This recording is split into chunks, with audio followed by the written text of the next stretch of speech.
the stitches will blend, so it's going to have to be more of a basic sock. Where I can, with these, I'll be able to do a more detailed sock. And then another one somebody bought. I don't. Trying to think of her name. Oh my gosh, it's like on the tip of my tongue. But they bought me 2-weight cotton that I'm going to do socks out of as well. Nice. And D, like I'm trying to figure out what I want to do with the rest of the orange that you sent me too for that I used in the Halloween bag, because I may make 4 pairs of socks different ways, because that is some beautiful yarn. So I've been messing with it to get a feel. It's a hook set. There's one that I've already done. I haven't done the review for it yet, but I've made a couple projects in it, and I'm not a fan. But there's one that I got that was less than $25 US, and I am loving. Oh, this yeah, that's the one. I think set. I told you about that one. Oh, wow. That one's better than. Am I too loud? That one's better than Denise. Than the Denise set. I had gotten it on Amazon. That's the one I use for my bigger. You know how I use blanket yarn to do Tunisian and stuff. Yeah, and it doesn't I come love those undone big on me. hooks. Yeah, I've never seen one that come out with these gigantic ones. Well, Oh, mine love big didn't hooks. have that really big last purple one. That's a 25 millimeter. Yeah, but I bought it like a few years ago. Let me see. Yeah, it was like $26. So I was like, I got to try this out and do a review on it. Well, I told you, right? Because the Denise ones, it like the cable come undone for me, which like upsets me very strongly. And curse words are said, as you can imagine, if the cable comes undone in mid-project. I know, right? The only thing that kind of gets me with this set is the keys for this set. Literally, is paper clips. Yeah, I haven't had to use the keys. yeah. Let me see when I bought it. Why use expensive T-hooks when you can just buy a paper clip? Exactly. Yeah. I mean, I've got quite a few sets that I've been about once a month. I'll use the YouTube money and go out and buy a couple cheap sets so I can do reviews on, because there's no reason to go out and spend a couple $100 when you can get a set for $30 that's just as good as that $200 set. Like these blue metal ones, or even most of the metal ones, they're awesome. Michael, so I ordered it October 17th, 2021. Oh. It was the Li Ying. Yeah, that word. I paid $34 for it back then. Let's see what they're at right now. I've been using it in a scarf. Let's see. But mine didn't have those like last big two. I'm like about to sneeze, so I may mute myself. They are currently $26.99. Mm-hmm. I had the link here. Did you drop the link? Not yet. Here, Amazon link. Well, I was gonna get my. Oh yeah, your referral. Okay. Yeah. Yeah, I don't have a referral, so. And yes, I've used them those since 2021, so I recommend them. I like them. Yeah, exactly. You know, like here's the scarf that I'm kind of working on, and there's the camera, Michael. And I am loving, like, it's really good. You'd expect a different type of feel, and you're really not you're getting it. They throw you off, is what I'm trying to say. Yeah. I wish the bigger sizes that are very wide, the hook would be longer. I'd love the handles to be a little bit longer. Yeah. So, especially for like once you go 10 millimeter up, like that would be nicer if it was longer, but it works at what it is. Yeah. For $26, they're a pretty good set. Yeah, like the yellow one, my 6.5 millimeter, the 6, the 7, the 8, those are the ones that I tend to travel with. And I'm like, well, if I lose it, it's not that big of a deal. Yeah. I mean, I haven't lost it yet, but yeah. So how's your trip going? It's good. Look, I went to the hairstylist yesterday. It was about time. It was like 4 years. So got the hair cut and dyed. And so now I'm a redhead. Look at that, D. and it was blow dried straight because my aunt likes straight hair and does not like my curls. So, and since she's turning 70 and it's her party, I was like, okay, fine. Yeah. See, Ricky, I'm the same way. If I can find something cheap that's just as good, I'm going to do it. You know, and like I said, these metal ones, they're just as good as my $180 set. That's a lot of money. And these these blue metal ones right now are $36 for a full set. And the biggest part for me is the metal swivel cables. That's what I really like. Yeah. I still have to try out the new We Crochet ones that I bought that they released that have the better head tips that are actually pointy. Yeah. Don't make a ginger Ricky, snack. I have 3 the original AliExpress sets. I have 3 of those. Yeah, don't ask me why.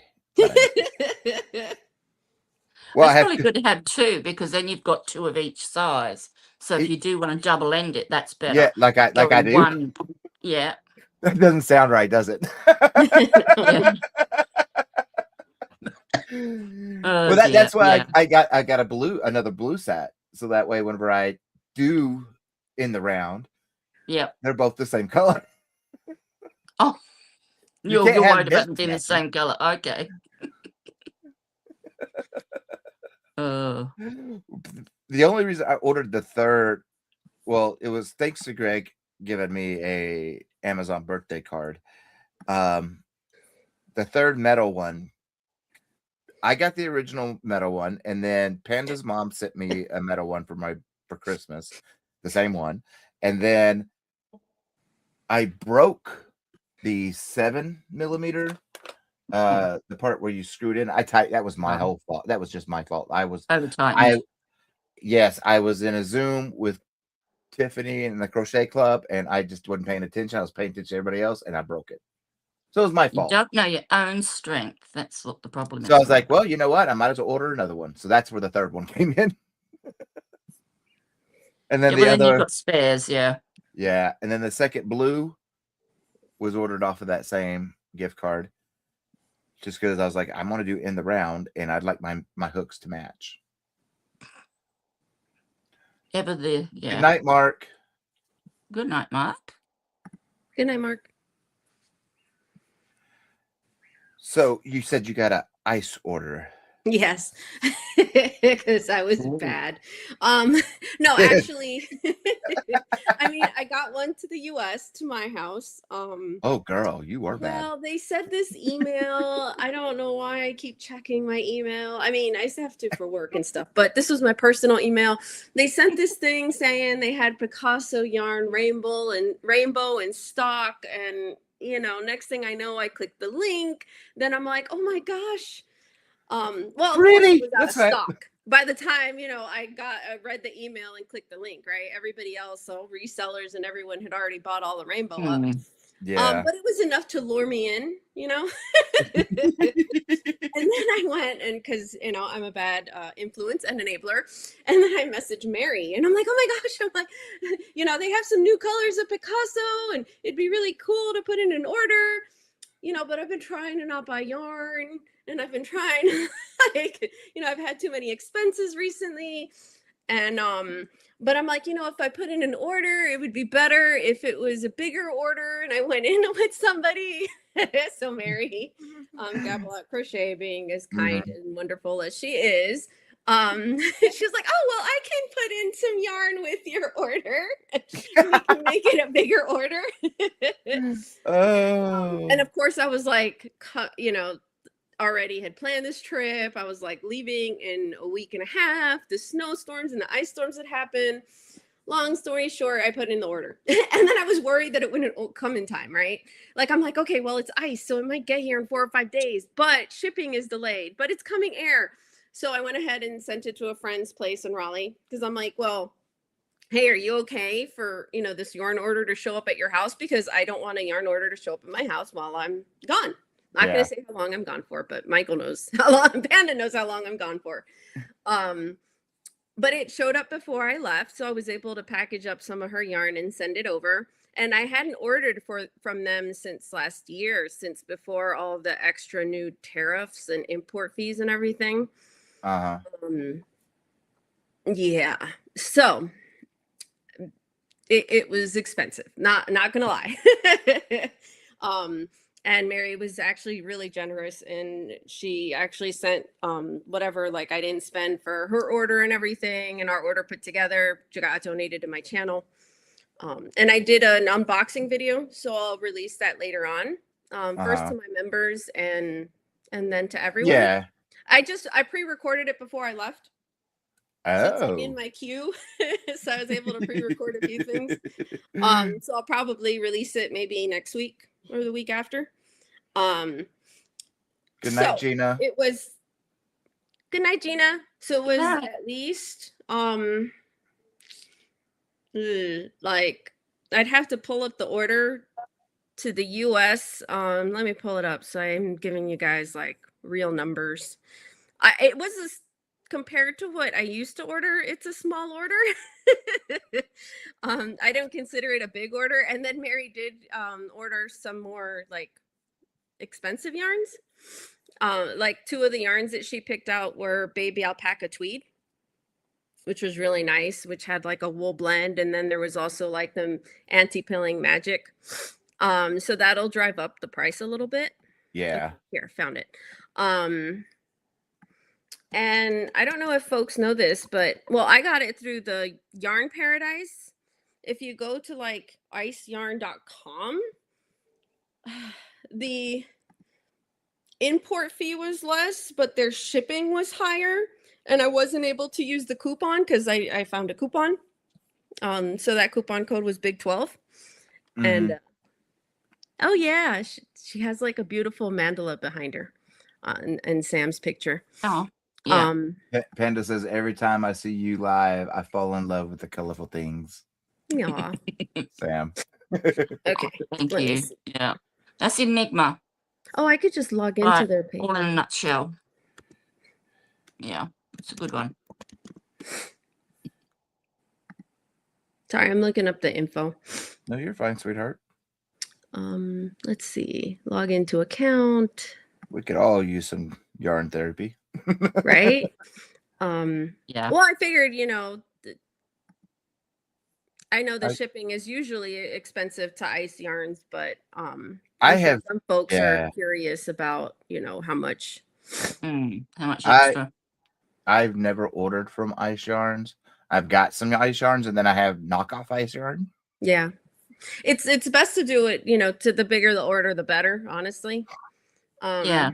I've heard that. Like if you get, huge, heavy box. Yeah. Yeah. Yeah. So I ordered about 5.9 kilograms, almost 6 kilograms, Wow. Which for those who aren't used to kilograms, multiply it 2.2. Yeah. Let's see. Goodness, girl. Almost 15 pounds. I mean, it was small. And yarn doesn't weigh a lot, people. Yarn does weigh a lot. It depends on the yarn. Some of it was cotton. No, it wasn't cotton. I was like, okay, so it was like 13 pounds. Honestly, the person whose house I was, was receiving the yarn, they thought it was going to be a larger order because they know me. So they were like, oh, this isn't that big. I'm like, well, they vacuum seal it. So, and it was only 2 bags. So actually the subtotal of all the yarn was $141.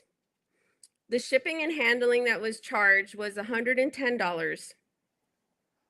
I'd have to look at the original invoice because part of that was import fees.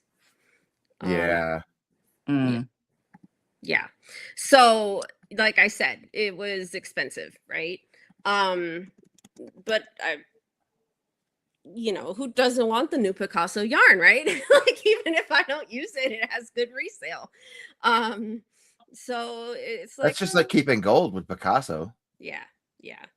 And it was like a pretty purple. I liked what the color looked like. Okay, this is hers. I'm still trying to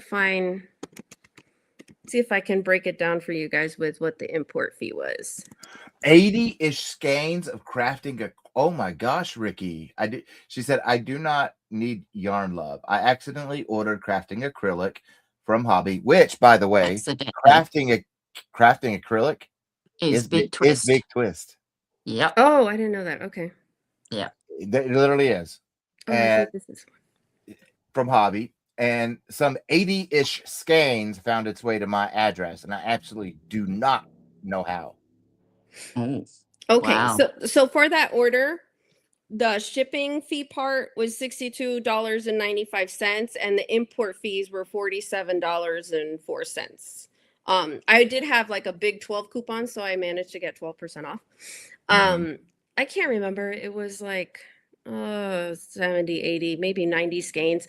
It came out to about $3.26 a ball or cake. Okay. That's not too You know bad. that price. Yeah. Yeah. Like when you divide it the whole thing, which actually isn't bad, because that was the $3.26 included the import fees and the shipping. So honestly, it was still a lot cheaper than what a lot of yarn stores are selling yarn at. Yeah, exactly. Yeah, I mean that's what you notice with ice yarns. In the long stream of things, if you order the right amount, it's still cheaper. Yeah. So I went ahead and I was curious. I was like, oh, you know what? I can probably order this and have it sent to Costa Rica, right? Because they ship international. I told my aunt, let's do an order. Let's see how it goes. So I did that. It did take a little longer. When did I order it? I ordered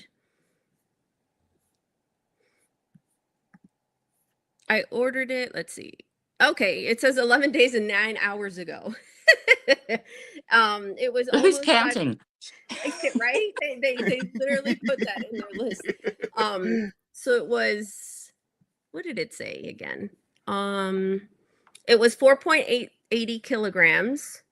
So it was not huge. It was, significant, because there was these cakes that were on sale too, that then it turned out that my friend wanted 2 of them, and Mary wanted 2 of them, but she had fallen asleep. She didn't respond back in time. And they were on sale for like $1.99 per cake.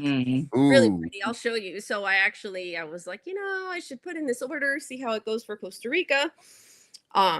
So being that said, right, put the order in that day, whatever, 11 days ago, right? It arrived this Tuesday, so it actually arrived the day after I got here. So I got here quicker.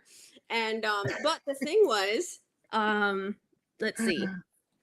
It was $79 for the yarn that I ordered, which I actually have here that I can show you guys. And they charged me almost $81 shipping and handling, which was very expensive. So there was no import fees, but the shipping was more to ship to here. And of course, it was going to take longer. The part that upset me, which I think I sent I think I sent you the message, Panda. I'm not sure if I told Michael. Upon delivery, apparently, like, they ship it air. Yeah. And then when it got here, it was FedEx to her house. They went ahead and asked her to pay $73 and more fees for the custom fees. Yeah. So it was, besides paying the whole total of $160 for the yarn with their shipping, which was, honestly $1 more than $2 more than the yarn, $73 on top of that. So I actually emailed ICE and I let them know. I'm like, hey, FedEx pretty much, like, I don't know what they thought we were bringing into the country, but I don't think it's worth $73 of taxes. Which is like the whole value of the yarn itself. So for now, it's not worth it. Yeah, Um, and but you don't really know if that's legit taxes either. yeah, That because could have there's no been just tariff here. some. They could There's have no been just tariff here. somebody So like trying to pad their pocket. yeah, Would have yeah. been. Yeah. And I had done an order from Ophelia Talks Crochet, which I need to email them. And they very graciously put Costa Rica so that I could order and have it shipped here for her. And I ordered it in February. No, I ordered it the end of January, sort of like as part of her birthday present because she's learning how to crochet, and it hasn't arrived yet. So I'm thinking customs has it held up because the Royal Mail has even sent like, hey, your package arrived in Costa Rica, and that was February 2nd. And I'm like, what are they doing with my yarn? Yeah. So, and I haven't been able to track it. So I go to the Royal Mail website. It asks me to register and create an account. I do that, but then when I put in the tracking link and the number they gave me, it doesn't show anything. And it just like refreshes, like I have to log in again. No, Panda. Panda, No. I don't know any. No. And I don't even have one for me either, you know? Like Yeah. Get in the trying to see if they'll queue. take Get me in to the queue, school. boy. Get in the queue. And yeah, I agree. That's just real terrible. dirty on FedEx. So I did bring her a lot of yarn. And I had some of this from like a mixed lot that I had already ordered before. So this one is the Come in closer. There we go. The Almina. Is it upside down? I'm like in reverse. So I'm like, So this is the Almina cotton. Sorry, that's me. It's Ignore okay. that. They've changed buttons, and I don't know what I'm doing anymore. Yeah, I don't either. So if this got is VJ upside down, syndrome. guys, sorry. We see it differently than you guys see it. Yeah. So it's thinner. This is mercerized cotton. It's very thin. They think it's a 2-weight. You know what? I'm not even going to try to read that. It's just really small. And I did not bring those reader glasses. It's thin. It's a nice light green color. Huh? It's thin yarn. It's beautiful though. Yeah. Yeah. Elizabeth, I can see you. Hi, sweetheart. It's 50 grams or 169 meters, the ball. And they recommend like a 3 millimeter knitting needle. So yeah, it is very thin. This one's about the same thin, but a different color, like an olive color. I have the gold, and I actually made a nice top that I've worn. I have it here, but I am not about to unpack it out of the suitcase. I don't have the numbers for these because these are yarns that I already had, and I brought her. I brought her them. Since she's learning, I figured this might be too thin for her. Oh yeah. That's what, a 2? Or yeah, they claim it's a 2. Honestly, I think it's like a 1. It's like a really skinny 2. Yeah. I'd say a 1 as well. Yeah. But it made a really nice blouse. I don't know if I've shown it on my channel. So instead what I got her was so I did order one of those for her, but cream color. Ooh, pretty. Yeah, it's pretty. And this one I do have the number for it, so it's the same stuff. I'll read it to you guys. I can't read it right now because it's backwards. 012771119. It's the Cecilia cotton. It says dark, but this might be dark cream or just cream colored. But I think it's really nice. But the one that I got that I thought would be better for her. Good night, Panda. I'm gonna let you talk. I'm gonna go say good night to Panda. Okay, good night, Panda. Good night, Panda. Hi, Heidi. I was like, I got her and this is like really soft, really pretty. Oh, yeah. This is the baby cotton. But it's taupe. It's almost like a taupe sort of parchment sort of color, isn't it? Well, no, it's a gray. It's a green. Yeah, it's a gray. Gray. Yeah. Yeah. It's gray. It's coming out top. I agree with you. On the screen, it looks kind of taupe, but it's very similar to this silver. It's very pretty. Yeah. I do love the ice yarns. It's just the postage that's always put me off. Yeah. But I might have to try it one day. And like I said, you have to order enough where it's worth it. Yeah. So I ordered 2 packs of this for her, and I've made a top out of the burgundy in this. So I ordered 1 pack of that for me because I still have some left over at home. Ooh, yeah. So yeah, the burgundy is the E1773209. And that's a cotton as well? Yes, this is also that same baby cotton. Sorry, I know Nice. it's crinkly. Wrinkles. That's all right. That's what the burgundy one looks like. Yeah. And it made a beautiful top. So I made the one of Tiffany Hanson's tops. So I used her pattern. And okay, I think I read that number right for the burgundy. Yes, I think Okay, the gray one. It's the light gray color. It's the E1772874. Okay. But it's very soft. I would definitely recommend it for a wearable. And it's 50 grams also, the ball. They classify it as 100% Giza cotton and 105 meters per little ball. And they, I think, classify it as a 3 weight with a recommended 4 millimeter needle. But your guess is as good as mine as what those little numbers say. I can try, but yeah. Right? I know I can try, but you just gotta. It'll say it on their website if you really, really want it. Yeah. I think Michael's still gone. Yeah. I can It's probably wait to it's a show the longer rest. night. I know. Well, it's just, I don't know why I'm like so flushed and red. Or I can re-show it when he gets back. Yeah. Oh, he misses out. He's lost.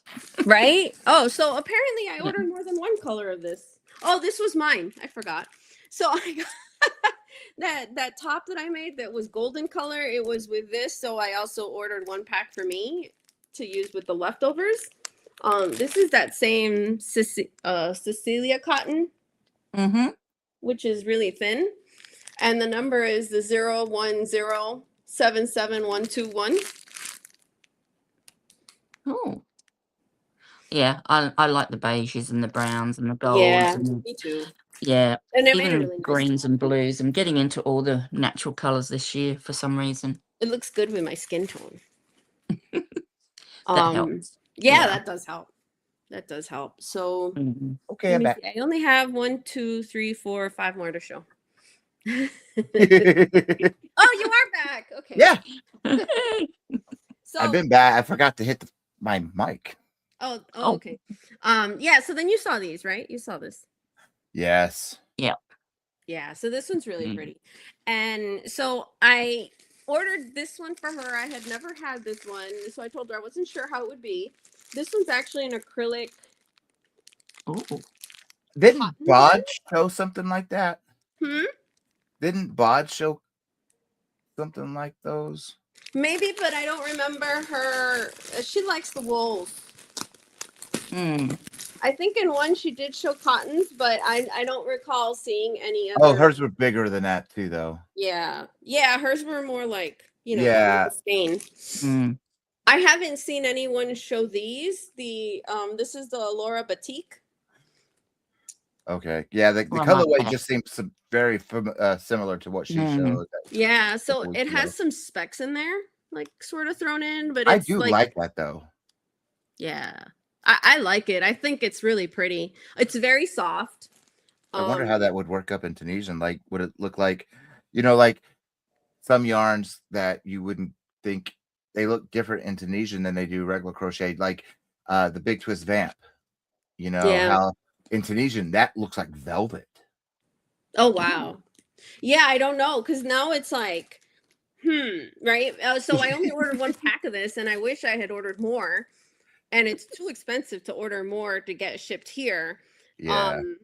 So it's 50 grams a ball, 140 meters. Yeah, the 50% acrylic, 50% cotton. They classify it as a 3. I would agree with them on that. It's like a thin 3. Yeah. And It is really soft. And it was 1, 2, 3, 4, 5, 6, 7, 8 little balls. So now I kind of feel bad, taking half of this or taking it, not leaving her all 8, but I am very curious on how it would work up and how it would look. But yeah, but definitely this was a nice surprise. In the skein, it would look like, I wouldn't say like right there, you would think it would work up like almost like a dusty cow, like COW pattern, or even worn leather. Yeah. Oh, yeah. Or like if it looked like suede. So actually, the 8-pack of this was $8.79 after the coupon. Oh wow! Yeah. Yeah. Yeah. So it wasn't expensive. I did realize because I brought up some of the yarns to show that I had, had in this haul, and apparently I forgot to bring up the Picasso. It's like, oh, I got like a light blue green one, but the one I ordered at home is the new purple shades, so I'll be showing that in the video. Okay. But this one was definitely like a nice surprise. Like if I were to do another ice order, I would definitely order, and they had a lot of other really pretty colors for this too. Ice usually really does have a lot of good colors for their yarns. Yeah, they have a good range. Like these pretty, like it had this one that was like green orange, and it had some really pretty like rich blues. And here's the link. Allura Batik. I read the number, didn't I? I think I read the number. Yeah, Allura Batik, huh? I think you did. I think I did. Well, just in case. 114742268. That's like the one thing that has annoyed me when I watch like certain other people do yarn unboxing. Like if they're not like they're showing the ice yarn and then they don't say the number, and it's like, what is the number for the bag? Let me I want to know the number. So if for those who haven't ordered with ice yarns, if you grab that number, you can find the same yarn and the same colorway for it. I'm gonna pull it up over here because it only went to yours. Oh, I'm sorry. No, you're fine. How do I do the chat for? In StreamYard. Like, oh, you're on mobile, aren't you? No, I'm in StreamYard right now. Like it opened up the studio, but right now I'm only seeing myself, and I'm on the comments tab. Yeah, it should have went through all of it. Weird. They have changed so much, so yeah, who knows anymore? But there it is. Okay. It's on both now. Thank you. Yeah, and that's so weird because I don't. Oh, now I see yours pop up. Okay, so this was the one. Once I got it at home, that Mary also wanted some, and I was like, let me go ahead and order it. But I was very happy. It was a very pleasant surprise about this yarn. And there was also Cakes Melange, which actually their Cakes Melange yarn sort of looks like some of the Ferris wheel and Red Heart roll with it. Roll with it melange kind of look like that. Not this one though. That was their Cakes Melange. This one I don't know who it looks like, but it was really I liked it. It was really pretty, and it was when I order it on sale for like $1.99 a cake. So this number is 0077806, and this is the Cakes Tomorrow, and this is the lilacs shade. We'll see if it actually shows up on camera, okay? Because it's purple. And purple does its own thing. Yes, it's. Is that? It's like a light purple, gray. like lilac. Yeah, it looks I gray. can see that. I can see it now. Yeah, but it looks very purple, and it looks gray and black almost to me. Yeah. I can see it's purple. That lilac that's almost gray. Yeah. It's pretty though. Yeah, it's really pretty. It's really soft. This one you can't use, Michael. That's got wool. Yeah, it has a wool. It is a wool blend. It's 50% wool, 60% acrylic. They classify it as a number 3 weight and recommend a 4.4 millimeter hook. I would say, it's a 3 weight. Yeah. They're pretty spot on with that. And what did I say? Did I say the yardage? No. They have it covered up. It's 400 and something.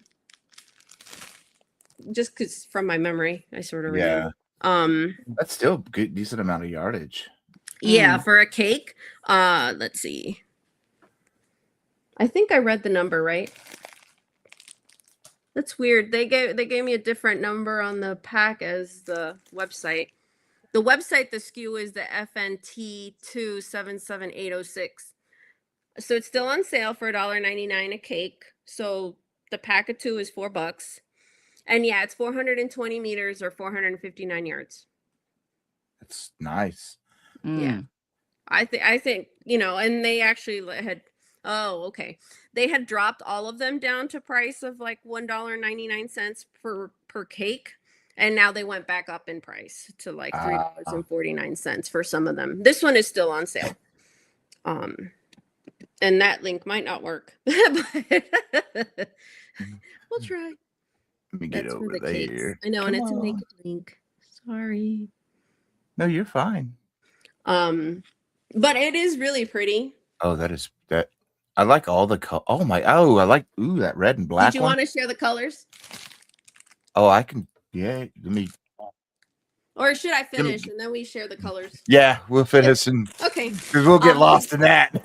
Yeah, I have 3 more packs, and the 3 packs are all the same yarn, just different colors. Sorry, I know it's loud. So I decided to order some of the Magic. What is this? Magic Glitz Rainbow. This is their pastel-y rainbow. Ooh, that's pretty. So that's I980419. This one I got for me because I already had a pack here. So I had noticed like a few years ago, and Krista from the Secret Yarnery had mentioned this, that their Magic Glitz went really thin. So this they used to classify, well, they still classify it as the number 3. Sorry, it's really small. 100 grams, 360 meters. They recommend a 4.5 millimeter knitting needles. It's 95% acrylic, 5% Lurex. That is not a 3. Okay, that's a 2, close to a 1 to me, right? Yeah. And that's the stuff that I read to you guys. I don't know if it's upside down or not. Just in case. There, I think there it's right side up. And I think their width varies by color, because I was kind of worried to like order the colors that my aunt wanted. But I went ahead and ordered them anyways, and they're thicker than this. Mm-hmm. So these come in a 4-pack. So I got her this. She loves greens. And we also like the grays, but I was like, well, I thought they were going to be a lot thinner, so I only got one. This one is the Magic Glitz white yellow, probably says green, and it's D922055. And it's you know, like a yellow with a light green and a dark green, like a bluish green, like an aqua, I guess. And then these are like a grays. This is the gray, black, and white. They had one that's also gray and white. It was more white and didn't have this darker gray. And this one's I15220 Magic Glitz silver. That's pretty. Yeah, I think it's pretty. And let me show you what I mean. These are thicker. So I find that to be crazy when they're like the same yarn. Yeah. Look at that. Oh, yeah. Let me grab it. And this is the gray one, which is like about the same thickness as this greenish one, right? So that's nice and thick too. And then you look at this thing. I don't know if I can hold all 3 up at the same time, but we'll do 2. We'll do 2. It's like, how can you hold it and stick your fingers in and show it and chew gum? No. Yeah, right. Oh, yeah. One strand. I'm like, am I holding 2 strands? But no. Yeah. No, that, yeah. I've noticed that too with some, some yeah. yarns. Some colors are much, much thicker than others. And there's, Yeah, so which is then like, okay, well, great, because I like the magic glitz, and definitely this will be, well, that was Yarn Avalanche. Definitely a 3. But I don't know, the rainbow one is a 2 or 1. It's like really thin. But I'm glad these came out nice. So, and the one I have at home is thin too, so it's not gonna bother me that much. Maybe I can either double it up or just, whoops, I broke her bag. Use it as is. So that's all I had to show. You can go back to Oh, please take care, Scrimshark. Please. good night, Scrimshaw. I hope you feel better. bye. Okay, now we're going to show. Let's see, how can I do this? All of those Yeah, the cakes. Camaro. Camaro, yeah. Because Those are pretty. oh my They're gosh. I don't know why I'm so red. I wasn't drinking.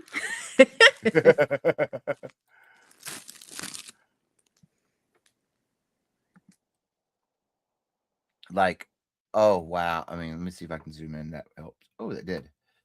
Like just like this red and black one right here is, I love that. Yeah, one. that red and black is really pretty. And even that brown. That yeah. That one reminded me of Crystal. I was like, oh my gosh. I was like, I know, right? yeah. Especially with wool in it too. And then this gold, yeah, that gold and gray one cool. looks really pretty. It's sad that I can't use it. Yeah. But it's really soft. Because those I like those type of variegated yarns. Oh wow. Yeah, and that was a really good price. But yeah, when I went ahead and then ordered for her to get it here, they had dropped down the price of all of them to $1.99 each, and it was like, oh man. I was tempted to order more colors, but I didn't, because I'm like, well, then I got to carry it back. Yeah. Yeah. Yeah, in the suitcase, and I already my suitcase was full coming here. But you get to leave that. Huh? But don't you get to leave most of that? Yeah, I did. And then I tried to get her to write down. I was like, did you make inventory? I was like, you should inventory your yarn so you know what I brought you, and so you know what to you can use it for. Yeah. Oh, and then we had the link for the other one. What was the other one? Oh, the Laura Batik. If you want to show them all the what colors. was that one? I can resend it. Do you need me to resend the link? No, I'm just trying to pull it up. It's just. Oh, here, the FN2. They got it. 77806. Yeah. And share screen. Sorry, I had to stretch my legs. No, you're fine, sweetheart. And there we go. Like, it's got really pretty colorways too. Like and they're rich. This middle one, orange, orange, yellow, and white right there. That's that one, nice. Yeah. screams like paradise, like a bird of paradise type thing. Yeah, I thought you would like that one with that orange in there. Yeah, and even the lilac, it says turquoise and yellow, but I like that. Those are some nice colorways. Yeah, I think that blue is like really pretty and rich. I like the purple one too. Mm-hmm. Yeah, so that brown one is the one I ordered. Yeah, that's the one that kind of reminded me of one of the ones that Crystal did. I think didn't she do a tutorial with one like that? I don't remember, but I remember her getting recently in one of her videos getting what is it? An ice order, and she had a skein that looked like the kind of like the these. Yeah, that was that color. Hi, Stephanie. I wonder if it was wool, like a wool blend. I don't remember because I haven't slept since then. No. Yeah, no. I'm like, ask you in 3 days, maybe after you slept for 2 days. Yeah, right. but I just remember that colorway just seemed familiar.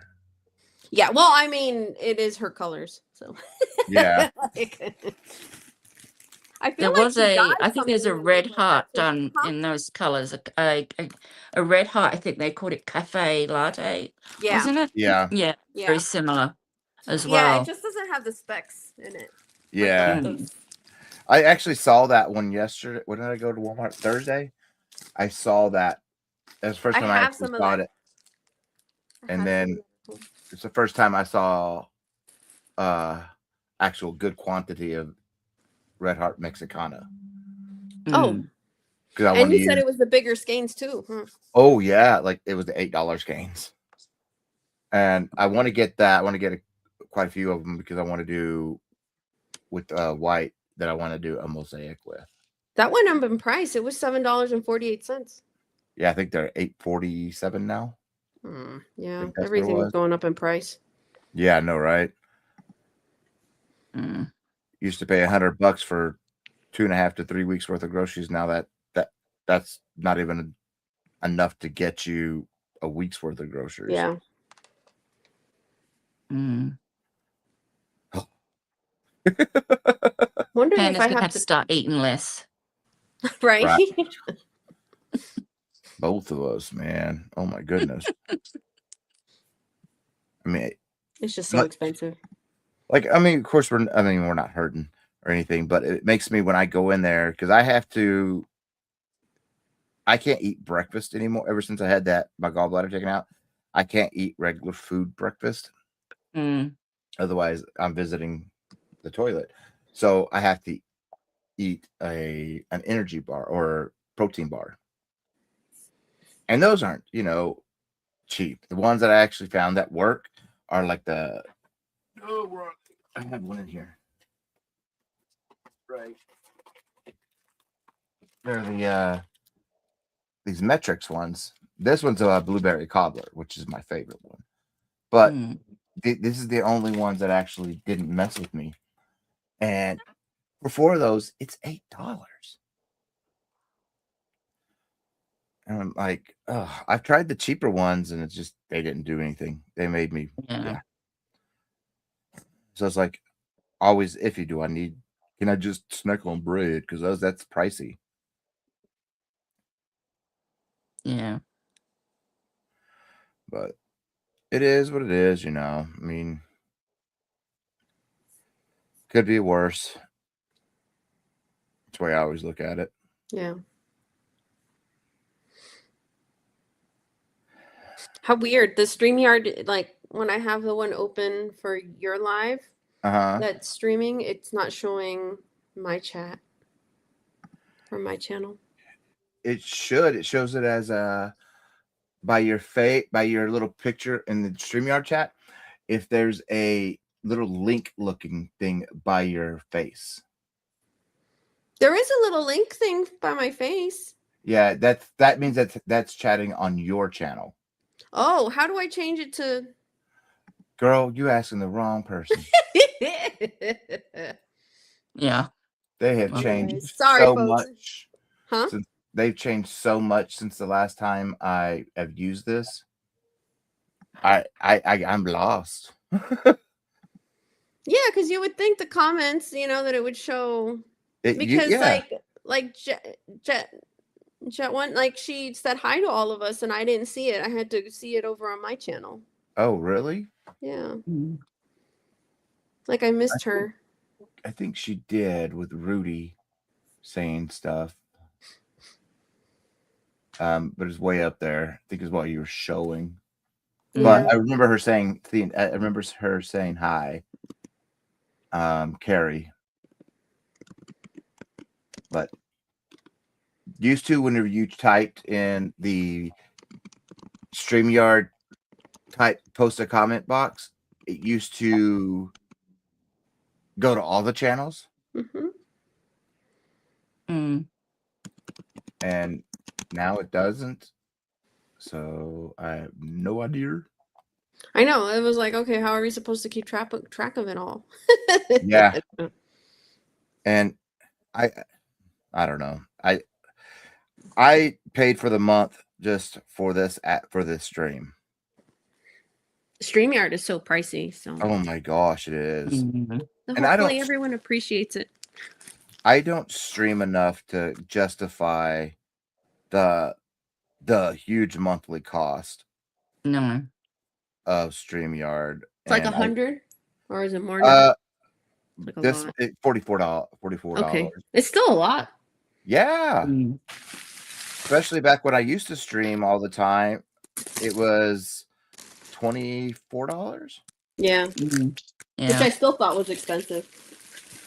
Whereas Yeah, right? Restream is like you can get up to 6 people at once, I think, for free.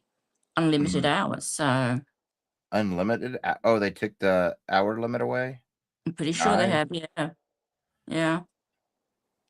What, for free? That you can't do an hour more? That you can't Yeah, do? there's not like a limit of 20 hours or whatever it is on Like with StreamYard. StreamYard. Yeah. And then StreamYard, up until about like 6 months ago, even on the free, because that's what Panda put when he does his game, it's a free version. And you used to be able to play the little media videos and whatnot. Can't do that no more. Nope, you got to pay for them. Yeah, like, well, not pay for them, but pay extra. Yeah. Yeah. You got to get a paying plan. And then they limit how many you can actually play.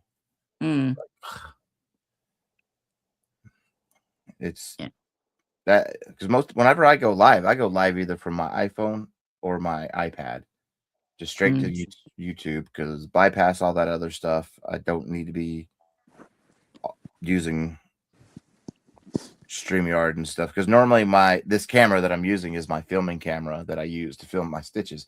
That's usually sitting. Let me see if you can see. No. Right behind my mic. That's where it's usually screwed in at. It's usually screwed in there. So Stephanie says your hair looks lovely. What type? Yeah, thank you, Stephanie. I just had it done yesterday. What type of sorcery is that at 2 a.m.? Yeah. Hi, Screamishaw. It was way past due. It was like 4 years since I had gotten my hair done. And gotten a haircut. The hairdresser's like, yeah, we can tell. It's really long. So now it looks really good though. The next time when it'll be curly, like my normal, it'll probably be a lot shorter. Yeah. It'll like shrink up and I'll be like, oh my gosh, where'd all my hair go? I feel a lot lighter though. I bet, because you had hair. Yeah. I was like, will it count as losing weight? I know, right? Am I like 3 pounds lighter now because I lost all that hair? Would be nice. I wish. That went up. It was funny because I didn't even notice when he initially like first cut it. He was brushing my hair and put it in a ponytail and then cut and then comes to me, oh, I'll come back later and then do the light layers. And I was like, okay. And then a few minutes passed and then I looked down. I'm like, oh, where did my hair go? And he had already, cut a good amount of it off. I was like, oh, wow, that was really quick. I didn't even notice when he did it. Yeah. But it looks really good on you. Thank you. It really does. I'm glad you're having fun over there. Yeah, I haven't been able to see all my cousins yet, but it's the middle of the week and everybody's been working and all that, but the party's on Sunday, so I'll be able to see folks on Sunday. And you're on a subtropical island. Yeah, even though it's like everybody is, oh my gosh, it's so cold right now. It has been cold, like cold for here. But it's like 80. No, I'm just kidding. No, it's actually been in the 60s. Oh wow. It's actually like 58 or 61 here at night. So I was actually really cold. Like my aunt left me 2 blankets so that I could put on the bed and I used them. But then, a few hours pass in the middle of the night and I start sweating. One of them is a panda. I need to send Panda a picture. And be like, look at the blanket my aunt left me to sleep with. It's super cute. Oh. And because it's like nice and soft too. Yeah. But the thing is, the house doesn't have heat either. So when it's in the 50s, it's really cold. And where I've been sitting in the living room, it has these big windows and I think even though they're closed, the wind it's been windy, so then the wind comes Yeah. in, but everybody's like, "Oh my gosh, it's so cold here." And I'm like, "No, it's really cold in my house." But yes, it is cold here for what it usually is. But yeah, some of the days were 60 during the day, and that was pretty cold. Finally, it warmed up yesterday and today where it was like, "Oh, it's in the 70s." And then that breeze off the ocean just makes it even feel Yeah. cold. Well, I'm not close to the ocean. Oh, you're not? No. No. So I flew into San Jose, but she lives in the province of Heredia, so it's kind of like here's Costa Rica, it's here sort of in the middle-ish kind of. Oh, okay. So I'm not close to any coast and I'm not close to the beach. And it's a little bit higher elevation too. And I wouldn't expect a subtropical island to have heaters. Yeah. Well, isthmus, huh? To have what? Heat. Oh, yeah. Well, she does have a heater. So like a little heater, and she was like, if you need to, we could put the heater on, for the room, because my cousin who was sick on the dialysis, he stayed here for a while, so she had the heater for him, and also my uncle, who also passed. He had multiple myeloma. He would get cold a lot, so I think she also had the heater for him. So she's kind of used to dealing with people with bone pain, and she's been like the caretaker in the family. So yeah. Sam, Stephanie is saying the mandala is so beautiful. Oh, thank behind you. Yeah, you look beautiful. Yeah, I still can't get over how she's upside down in StreamYard. And it's so interesting because some of the times you're crocheting and then you're like, hook is the other way. She's from the land down under. Yeah. Well, yeah. It's an Enigma. It's called the Enigma. And it's by It's All in a Nutshell. If you're interested in trying to, it's not finished. I didn't complete it. It a looks paid good, pattern? though. It's really pretty. No, I think it was a cow, and I think it was a free cow, going back a while ago, a couple of years. Yeah. Let me look for it. Who did you say it was again? I'm sorry. All in a Nutshell, and it was called Enigma. Yeah, that's a very pretty pattern. Like, I would love to figure out how to do something like that in Tunisian. That would be some Tunisian sorcery. Yeah, I think I found working it in the round, and she has videos too. Yeah, she's actually just, I think, retired from doing videos because her hands are too sore nowadays. I feel that. Yeah, I'm sorry. Yeah, it sucks. I hope it'll drop the link for both channels, but we'll see.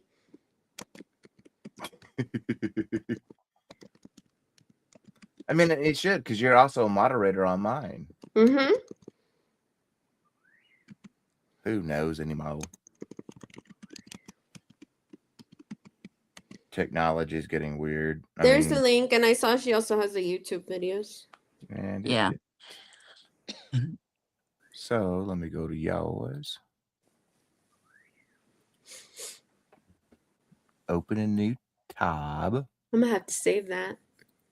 It's pretty. Okay, we go there. She has a Facebook page too. Oh, why'd you have to do that for me? Sorry.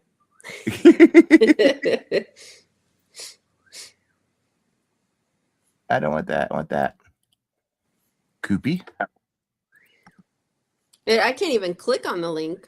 I shared it, and it's like, within our chat. I can't click on it.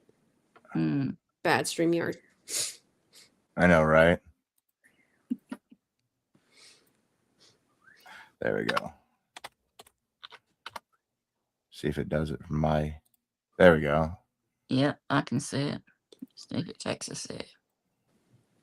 So yeah, so she's going tomorrow morning to get her nails done and then getting her makeup done. So my aunt's turning 70 and she's having a birthday party on Sunday, and that's why I came to visit, because she wanted me here for her birthday. Aww. Yeah. So I was like, okay. So she felt bad, because I was just here in December. For my cousin who passed, yeah. So. But you have the time, Yeah, Yeah, I had the vacation time, so Yeah. and I'm gonna see maybe may work from here a few days too. Because I was like, I am fed up with the cold. So I was like, I'm gone. Yeah, nice break. Yeah. Yep, I need a break. Yeah, that would be a nice break. Yeah, yeah, literally an ice and snow break. And you got it seems like you got a really good connection. Yeah, I don't know. Well, what her younger son was living here for a bit, and he also does IT work and works from home, so he may have been the one who set up for her to have a quicker connection. I did when you were live streaming earlier at one point the whole stream while I was watching just froze for me, but when I exited and came back in it was fine. So I was like, okay. Some of those I chalk up to YouTube. Yeah. Because there's been plenty of videos and even live streams where I've seen the voice and mouth come unsynced. Yeah, I've seen that too. Even just on some on lives and then some even actually just videos. So if it's a video, that means it's their end. Definitely not mine. So yeah. No, yeah. I asked, and Ola Joe and a few others mentioned that no, they the stream was fine, that they weren't frozen. So I was like, okay, good. Yeah. So it was definitely my end something. Yeah, it was hard to pay attention to chat and everybody. Yeah, and I was like, you have way too many people up there for me to join at that point in time. My thoughts exactly. I thought, and then he went and had the 15-minute break, and I thought, okay, now's the time to pop in, and yeah. Hey, we have somebody else. Ooh. Froggy. Hey. Froggy. Hello. Hi, Froggy. Hello. Good morning. Good morning, sweetheart. Good morning. Oh, Scrimshaw Rose. Going on phone. Got it. Okay. Michael Stephanie was asking what we're all working on. I am working on what I'm calling the Cascade. Here we go. I'll just show it. Let me go to the bag. It's beautiful. Ooh, it's pretty. Are you coming? It's a different way of doing an extended. Oh my gosh, I always get that confused because it's such a long name. Extended front post. Extended Tunisian front post double crochet. That's the name of the stitch. Mouthful. Yeah. Now try to say that 3 times fast. No. Say it after in a tutorial. That's where it gets hard. Yeah. Yeah. And you're doing a lot of editing, but it's doing a different kind of take on it. I was messing around because I should have had something filmed already, and it was a hooded scarf. I had 2 blanket ideas pop in my head. I had to get those out. And then as I was frogging those, because I made my corrections, what I will work. For this month? No. Or you meant for last month? Oh, it was just this past week. Okay, yeah. Because I was wondering if it was like stuff you wanted out by V-Day. No. That was just, I got that out. That was the flower bouquet blanket. That's what I wanted out by. Okay. I have the shawl almost finished, but I needed a break from flowers. Yeah, that's a lot of flowers. But I was doing a hooded scarf in what is that? The Red Heart tweed. And I was almost done filming it. I maybe have 3 hours worth of filming to do, and I'd be done. Well, that's also stitching it up. But these patterns came in my head. I had to get them out. I couldn't put them on paper because it wouldn't make sense. Yeah. So I stitched them up. It's okay. And one's shifting sands, and the little alterations I got to make to it will be perfect. It'll be good to go there. The other one is Twisted Sisters, and it's using all the Tunisian twisted stitches. Oh boy. In a really cool pattern. So nice. But I frogged them. because I have to make my adjustments to them to make them work Yeah. really well together. And then as I was frogging, this idea came into my head. And I was like, well, can't I do this instead of doing the extra long Tunisian four post double crochet? Well, let me see. I sure can. And I'm like, wait. Nice. Like the third row in, I was playing with it like for mosaic. Oh, Oh, Yeah. it'd be perfect for mosaic. Well, that's why I mentioned that. I was like, yeah, it'd be perfect whenever I get ready to do, because I've already wrote after I figured out it'd be perfect. I was like, oh, wait, we're gonna write some patterns up here. We got some graphs. I made like 6 different graphs. And nice, like, yeah. It was the immediate one I'm going to need the Mexicana for. that's like, all. The idea, it's the word love. L, heart, V, and E. Mosaic. nice. I like that. And Yeah. I think the Mexicana, because of how short the variegation is, Yeah. would just be beautiful in it. Hi, Rita. Like every few stitches. Yeah.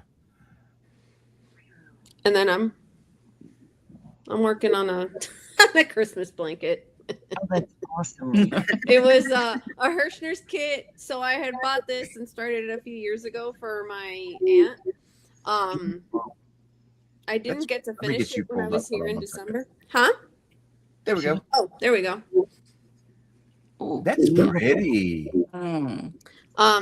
So I have like about this much done. I'm almost done. Yeah, And, you are. Ended up losing the paper for the pattern when I was here last time. Huh? What were you asking? Oh, no. Yeah, so I think it's called the Very Merry Afghan. There Yes. this I remember that in November's magazine. Very Merry colorway from their worsted stripes 8 yarn. So I have a few rows left to go. So yeah, I was speed crocheting before I left in December, and wasn't able to finish it during that trip, and just tied it off. And then she's like, oh, well, you can work on it when you're back here. And I left the yarn here. So I'm hoping to finish it with this trip. And then I taught her how to do this hexagon. So I had redesigned the hexagon. Also with the Christmas yarn, I had bought a kit which had a hexagon. I looked at the pattern. It was a Hirschner's kit. I did not like their pattern. I did not like how they did it wasn't even like a true hexagon. It was sort of like a teardrop thing. No, it had like a weird picot, like stitch in each end. And so I was like, I'm not doing this. I'm not having her try to do this. And I had seen Hooked by Robin. She has like a cool rainbow. It's like a really older tutorial of hers. And it's, I have a bunch of those hexagons everywhere. And now that I need to show one, I don't have it here. Let me see. Right? They're like all downstairs. Let's see. Let's see if I have one here in my bag. No, I do have one here. Oh. Yeah, so Hooked by Robin, yeah, sorry, didn't weave in the end. What else is new?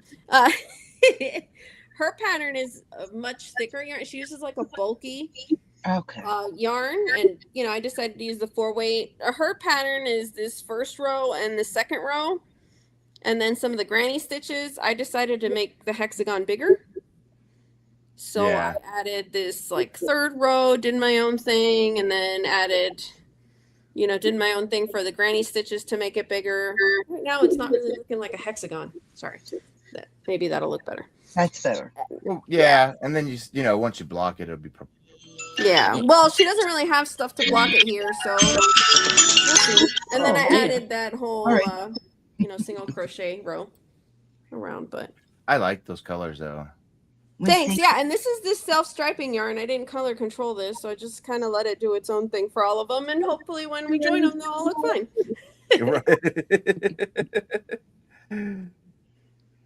Ooh.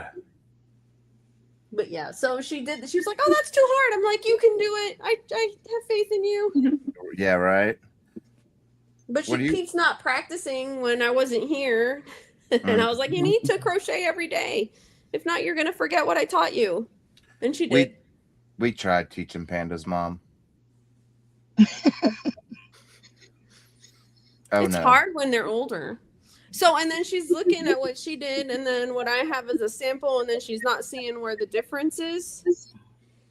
And then she wasn't sure because some of the stitches she was doing wrong and wasn't sure where to put them in. Yeah. Stephanie's like, I heard the dirty word blocking. Yeah, I don't have anything know, to block right? here. But hi, everybody in the chat that keeps saying hello. Hi.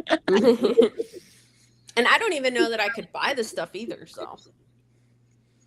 Oh, I know. With Yeah. some makeshift, maybe just wet it and like put it on a blanket and have it weigh itself down. Yeah, right. I mean, it's acrylic too, so. Yeah. But I mean, I like them. Thanks. I think it looked pretty. And then there's that whole pretty. question of, well, it's also not my pattern. So I had typed it up for her and even translated it. And yeah, she was like, well, I don't understand it. Well, I think they're really pretty. There's the language barrier. And it was like, well, how the heck do you say double crochet 2 together in Spanish and have it abbreviated? It makes sense. Yeah, right. So, and that's like the hard thing too, because I've gotten asked, are my patterns available in Spanish? I'm like, no. How would you abbreviate certain things in Spanish? That yeah, if you I read, had a hard you read time. diagrams, you're good. I had a hard time figuring out what to call. So, what certain things were called, or, what I remembered they were called from when I learned, because I learned how to crochet in Spanish. Those terms aren't the same of what, depending what region they're from, is what they call certain stitches in Spanish now. And then, because I have the Tunisian tutorials, just a few stitches in my channel that I have them in Spanish and English. I didn't know what to call some of those stitches in Spanish. Yeah. For Tunisian, like, is full stitch in Spanish really going to make sense? Like, Well, there is a website that you can go to that actually translates the major stitches and things into any language, which can help. Yeah. See, the thing, like my issue was I was going to put like Spanish subtitles on a video, and the hard part was the translation for like stitch names, because it was really throwing off the translation matrix of it, and it was like saying it's this when you translate that word, it's not that. No. Yeah. It was, and I went to several sites, and I'm like, all right, we're done. We're not doing this. I was having a hard time figuring out how to say yarn over. Like the term that they use in Spanish, or what's used in Spanish for like loop. And then so YouTube translating it says one thing, and I'm thinking it should be called another. And then, like, for example, if you were to do the knit stitch, like Tunisian knit stitch, knit in Spanish is tejer. Crochet in Spanish is tejer. Like, it's the same word. You just say for one, it's like, now they've been using a crochet, or, with one needle, or saying, tejendo, right? Knitting with one needle. Yeah. Or crochet, or, tejiendo, right? With 2 needles is knitting. Well, and that's what you whenever I was doing that, a year or so ago, you and Panda were telling me, like, one word is used for multiple things. It's going to be hard for somebody to understand that's what you mean. Yeah, like with the yarn. So then I found, so she was starting a shirt, right, a top, when I got here, and I'm like, she was really excited. She'd gotten the ice yarn. She wanted to start a top. And then I looked, and I didn't like the top she was doing, and I didn't think it would be easy for her to do. Then I go ahead and I find one from Bella Coco that looks really nice. And then YouTube does the auto translate, and actually dubbed her voice and did the subtitles. And then as we're watching and we run into it, I was like, oh crap. Bella Coco's in the UK. So what happened there? I'm here telling my aunt, do a double crochet stitch, which is like in Spanish, it's called like tall stitch, puntada alta. And because she's translating, it's translating her and she's in the UK. Now all of a sudden it's saying it's a double tall stitch. I'm like, no. She's like, what is that? Or for, the double crochet, then it's like a triple. And I'm like, no, it's not a triple. It's not a triple. It's a regular double crochet. And then, the single crochet, it's calling it a regular double crochet and like messing up in the translation. Mm-hmm. And not giving any, how sometimes certain people during the video tutorials will put the text so you can actually see like what they're saying, like, oh, yeah, this is their pattern. She wasn't doing that. So thank goodness I was watching it with her and I'm like, oh, hold on a second. Like the reason you're so confused is not your fault. It's because they literally, call these stitches a different thing. And now that's getting translated really weird. Yeah.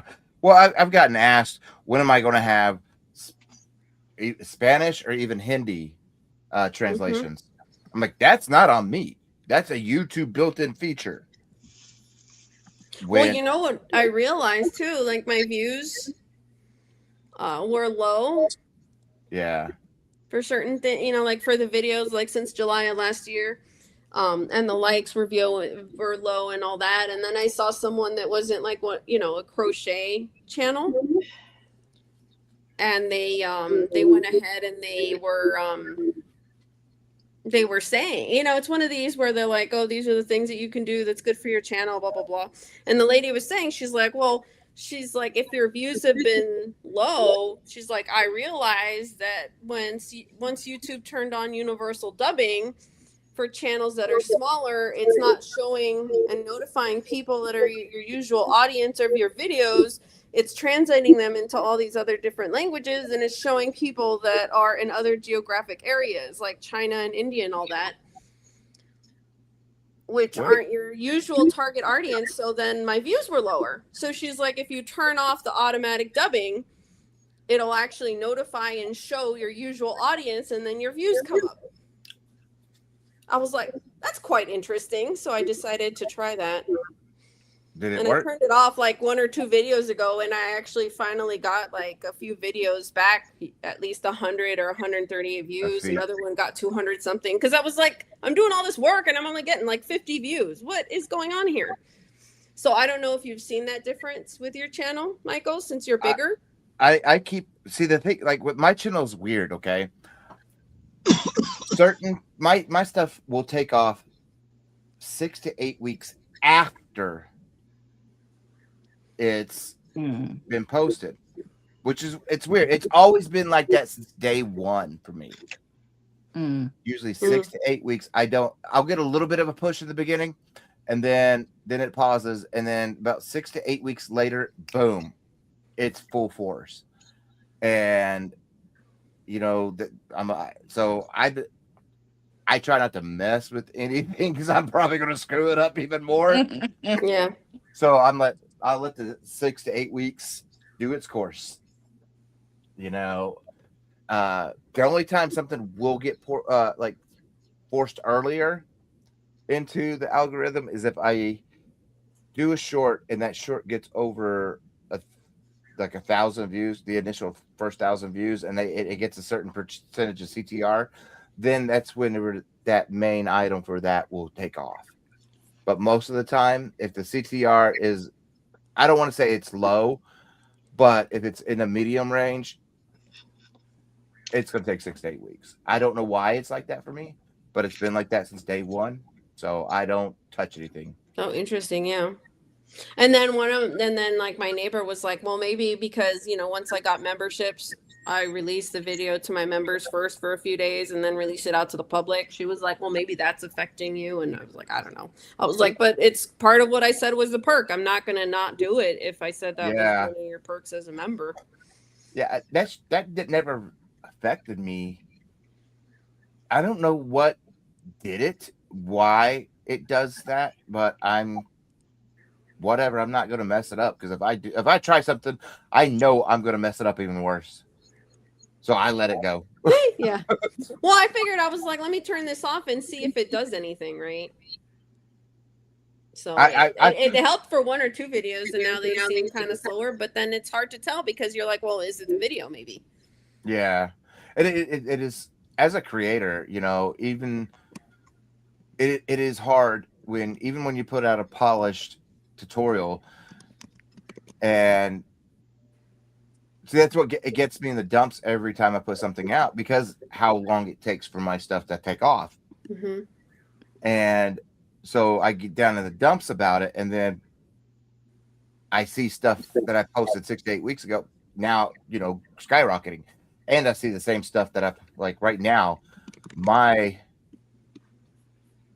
well, this live's going to be in the freaking top content, but after this live,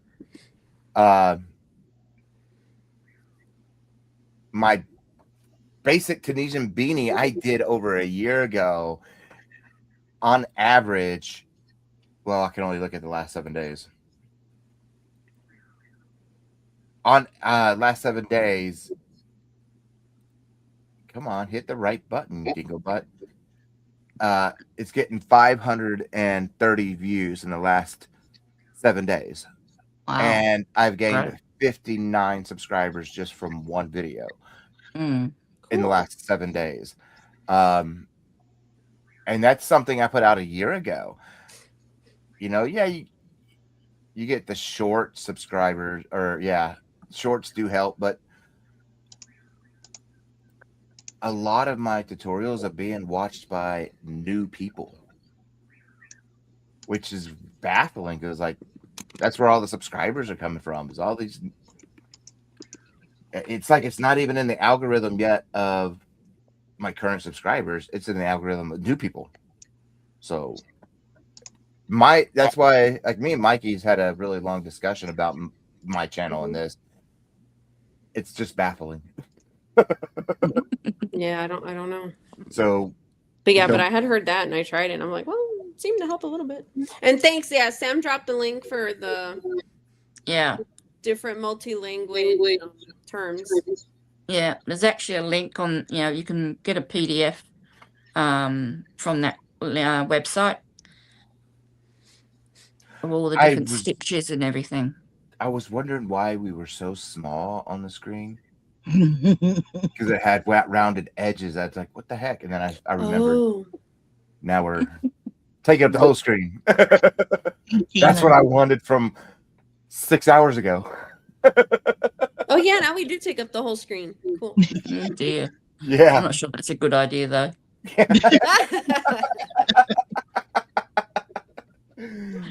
Oh dear. React is the channel. Wait. No, please don't tell me. Let me look at something. Oh, React. I don't know. I thought they stopped. I thought Lucas stopped having a channel. I thought he didn't. He deleted it, huh? Oh, I don't know if he deleted it, but I hadn't seen him do videos in a long time. He had to have deleted it because he's off my list. Ah, okay. I think he deleted it because it's not there. Yeah, he was. I don't know. I've tried messaging him. Yeah. I mean, I like the guy a lot, because I was going to do a Pride. I sent him yarn. He was a nice guy. Like, yeah, he's a nice guy. Like, after the Christmas live, we got to where we were talking regularly. I liked him. I can't remember. Was he on the Christmas live? Yeah, he was on there at the very beginning for several hours. You know who I haven't seen in a while? Oh man, no, I forgot his name. Shoot, he's in Georgia with crochet. Greg? No. Greg, I mean. Maybe it is Lucas. Lucas was in Georgia, I think. Maybe it is Lucas. And then I got Lucas confused with someone else. That was somebody else that had joined briefly. Was it J Hook? Channel. Joseph? Yeah, I got Lucas confused with Joseph. Is Joseph still doing it? I have No, no that's idea. who I mentioned that they had stopped making videos too. Mm. Moonlit Moth. Yes, Moonlit Moss. So I had gotten, when you asked Lucas, my brain thought Moonlit Moss for Lucas. Yeah. But yes, Lucas was on your live. I wanted, like, I was. Sorry, my brain. I'm planning on doing a Pride Live. Panda says maybe, he's like really think about it. Yeah. Just because of the stance and your numbers and all this other stuff. I'm like, you know what? I've got the cushion. Hurt me. Whatever. I'm gonna still do what I want to do. Yeah, I know until you mentioned that, like, where I had gotten negative likes when I had done like a we talked about Pride that Weeks thing, and I was like, I never even realized it just because I'm like it didn't look. And then until you mentioned that, I'm like, oh well. I wanted an idea. I want to do a Pride Live with me, Craig, Mikey, Gary, Creative, Chris Allen, Creative Loops, Totally Fierce Crochet, a lot, and just have a Pride Live. Yeah. And that's what I want to do, but I really need to talk it over with other bigger people who's, like I get a lot of advice from Mikey and Craig, a lot of advice. And I've, even though there's no advice, but I have learned a lot from just Crystal. Mm-hmm. Just the way she films her tutorials, does her tutorials, and how she holds herself. I've learned a lot. Yeah. And I just want that whole, like, the bigger creator aspect of it and see what they feel about it. I know I'm supposed to be in that boat. I don't see myself in that boat. I really don't. I mean, it's Devon. I love Chris Allen. What is that name? He's a really cool guy. Him and his husband and their son Dante. Dante films and edits his videos, and he does crochet stuff. He's just really cool. He's a cool cat. But yeah, I'd like to get just the gay, lesbian, LGBTQ creators and have a lot yarn creators, fiber, whatever, fiber stuff. Yeah. Together and just have a live. I think it's a good idea.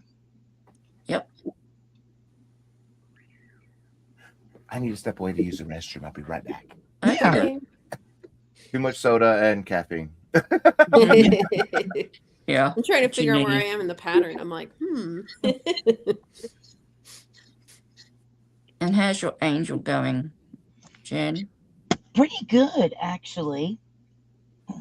If you don't mind seeing the fact that she's headless. Oh, still headless. Yeah, but now I'm putting the hair on. Yeah. So you're getting there. I'm getting there. I'm finally I'm pinning the hair out is what I'm doing. So that's why it's all curled up on the face, but I am pinning the hair out. So yeah, rather tickled with. Yeah, I like that. Cute. So that's what I've been doing, is pinning the hair to the head so it can be sewed down. I love it. Yeah. So I am working on it. Wings are finished. Everything's done. It's just doing the head was even finished except for putting the hair on. So that's all I got to do now is pin the hair down. And that shouldn't take much longer. No. Oh, thanks, Steph. Yeah, thanks everyone. Yeah, it is cute. Good to be this far to finally do it. So, but I want to make a raven. Oh, cool. I ordered my yarn for my raven. So whenever it's dyed, I will get it. And I'm very anxious to start on my raven. That Nothing. I was about to ask a stupid question. Like, are you going to do it in black? No, I'm going to make a purple raven. Sorry. no, it's not purple. The yarn It's is like, iridescent, isn't it? yeah, I would say it's iridescent yarn. Oh, cool. Okay. Really, So yeah. that wasn't that Yeah. dumb of a question. yeah, it's like an oil slick. Because when you see a raven, you Mhm. kind of can see that rainbow in their wings. Yeah, in the black, it's iridescent. Yeah, it's really pretty. Yeah. So that's what I ordered. And I ordered it from Blue Barn Fibers.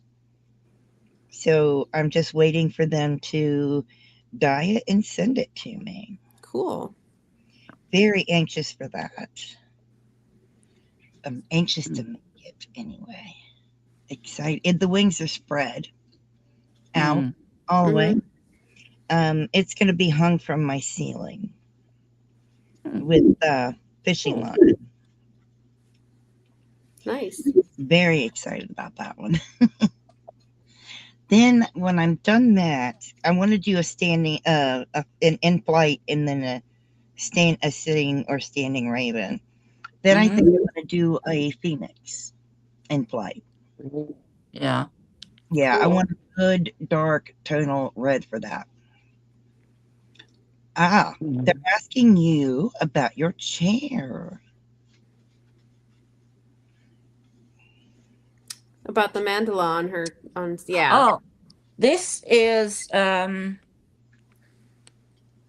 Shrimpton's Mandala Madness, but once again, it's not complete. I only did it up to maybe round 67, 70, but there's about another 10 or 15 rounds to go. That looks beautiful. I've been wanting to make that.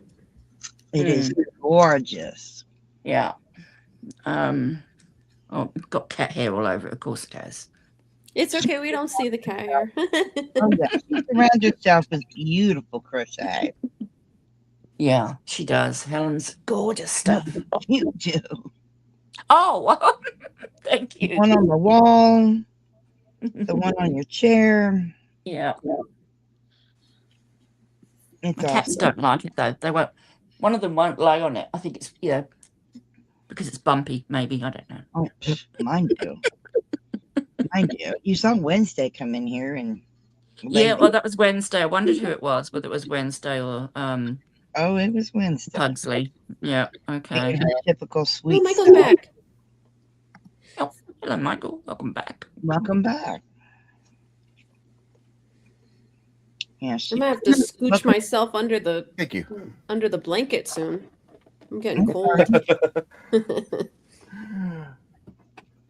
I really like doing these lives because one, it gives all of us a chance to mingle, the creators. And, I just believe that we as a community of fiber artists, we grow together with unity. We do. And, yeah, just because like when I do the next one, there's going to be a different set of folks. You should. And oh goodness gracious, I'm caught up. I just try, build us up strong together, and there shouldn't be any discourse or anything like that. It's just yarn. Hey, Mama Winch. Hi, Mama Winch. Hello. Long time no see. I think it's a good thing to bring the fiber community together. Yes. I like it. Yeah, and I like getting, all sizes of us together because Absolutely. Because we're all together. Oh. And oh my gosh. I have no hidden words, but they're blocking the word. Did they block something? Getting under the camera, didn't want people to get dizzy. They're blocking the word to what is it? Of Mama Winch's name. Oh, yeah. I have no blocked words. Oh, I do. and But it's just, I didn't think I put wench on there. No, I don't have winch on there. yeah, I have none. I have very dirty words blocked. I've gotten lucky so far to where in my 2.5 years, well, not 2.5 years, but because me and Nessa are pretty much the same. She started like a week before I did. Yeah. Oh, right. Wow. 2 years and almost 3 months. September is 10 years. Oh, wow. I had my channel with the dance stuff, but I had like older videos there. I really wasn't live streaming or, posting a lot of stuff up. But yeah, from the date where it was actually yarn and doing live streams and all that was really close to. I'm like, wow. To when Michael had his. I really wish there was a cheat way to find all the different types of channels in the yarn community. I just started showing up at one live and just highlighting names and checking channels out. That's how I started, and building a community. And I've told you, Froggy, I've told you, Nessa, and I think I told you, Sam, building bridges is what it's about. Yeah. Yes. Building bridges, building connections, planting those seeds, and watching them grow. Absolutely. Absolutely. I know he is. Isn't it great? Yeah. Well, I think thank goodness for having and starting my channel, and I got to meet Michi, and Michi had told me about Tiffany Hansen and the Crochet Club, and I had joined that, and I met so many wonderful people, and have been able to go on 2 retreats. That's awesome. Yeah, and it's been really nice. Yeah, and have made like some really wonderful close friends. I'm sure I drive them crazy. Every once in a while, it's like, oh, look, did you see this crochet along? Or hey, this yarn is on sale. Oh, I'm new to you. Froggy Winter Knitting. I'll drop your channel for you. Oh, thank you. Froggy Winter Knitting, Stephen. I love doing amigurumis. I knit and I crochet. Good night, Tina. Oh, good night. Sleep well. Good night, Tina. Good night, everyone who's leaving. But thanks for being here. And this is getting to meet new people, period. Spread the love. And yeah, I love doing this. I wish I could do it more.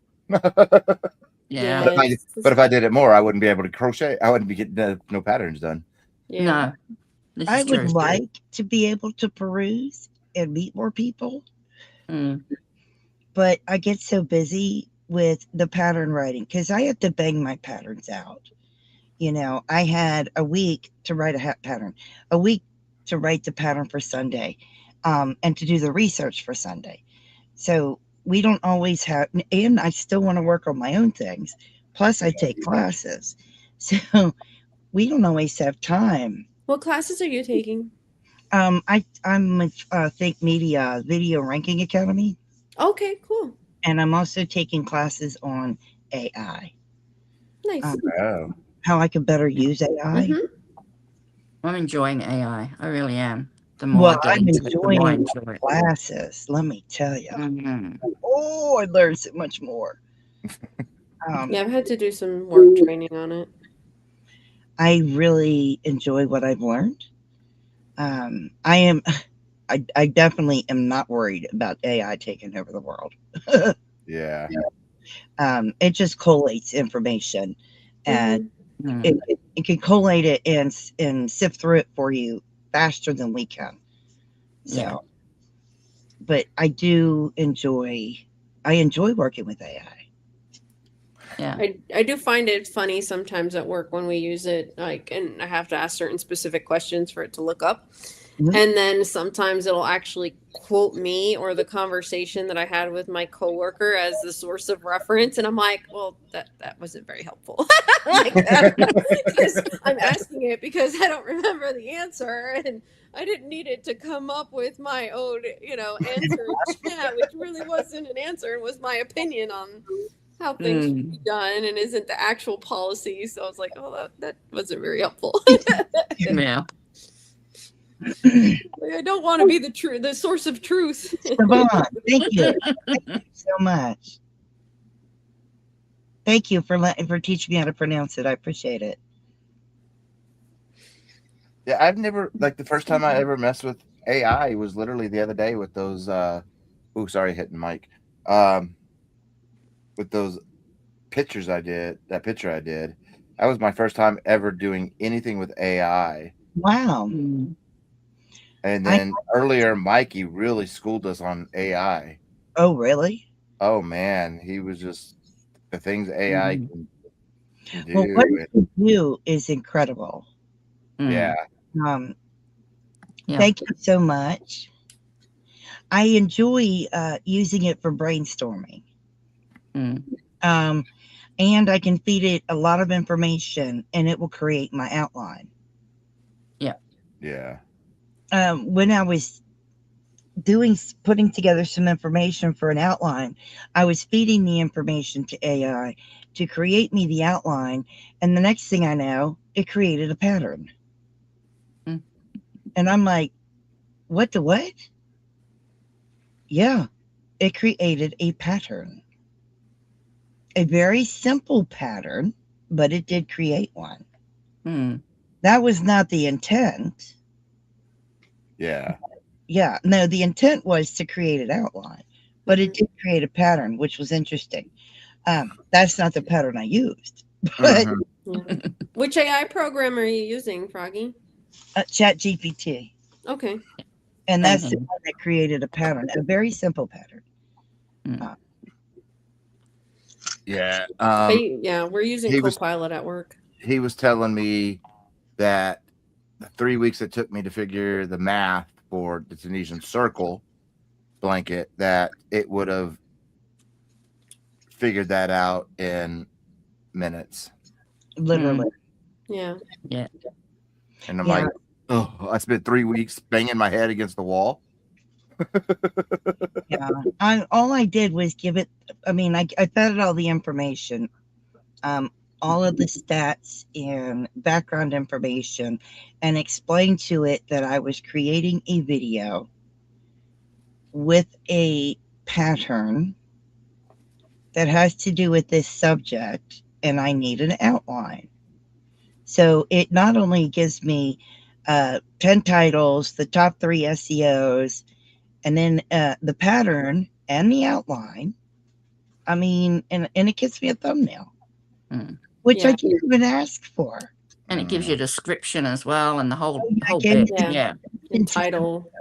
Yeah. And I'm like, whoa, I didn't ask for all this.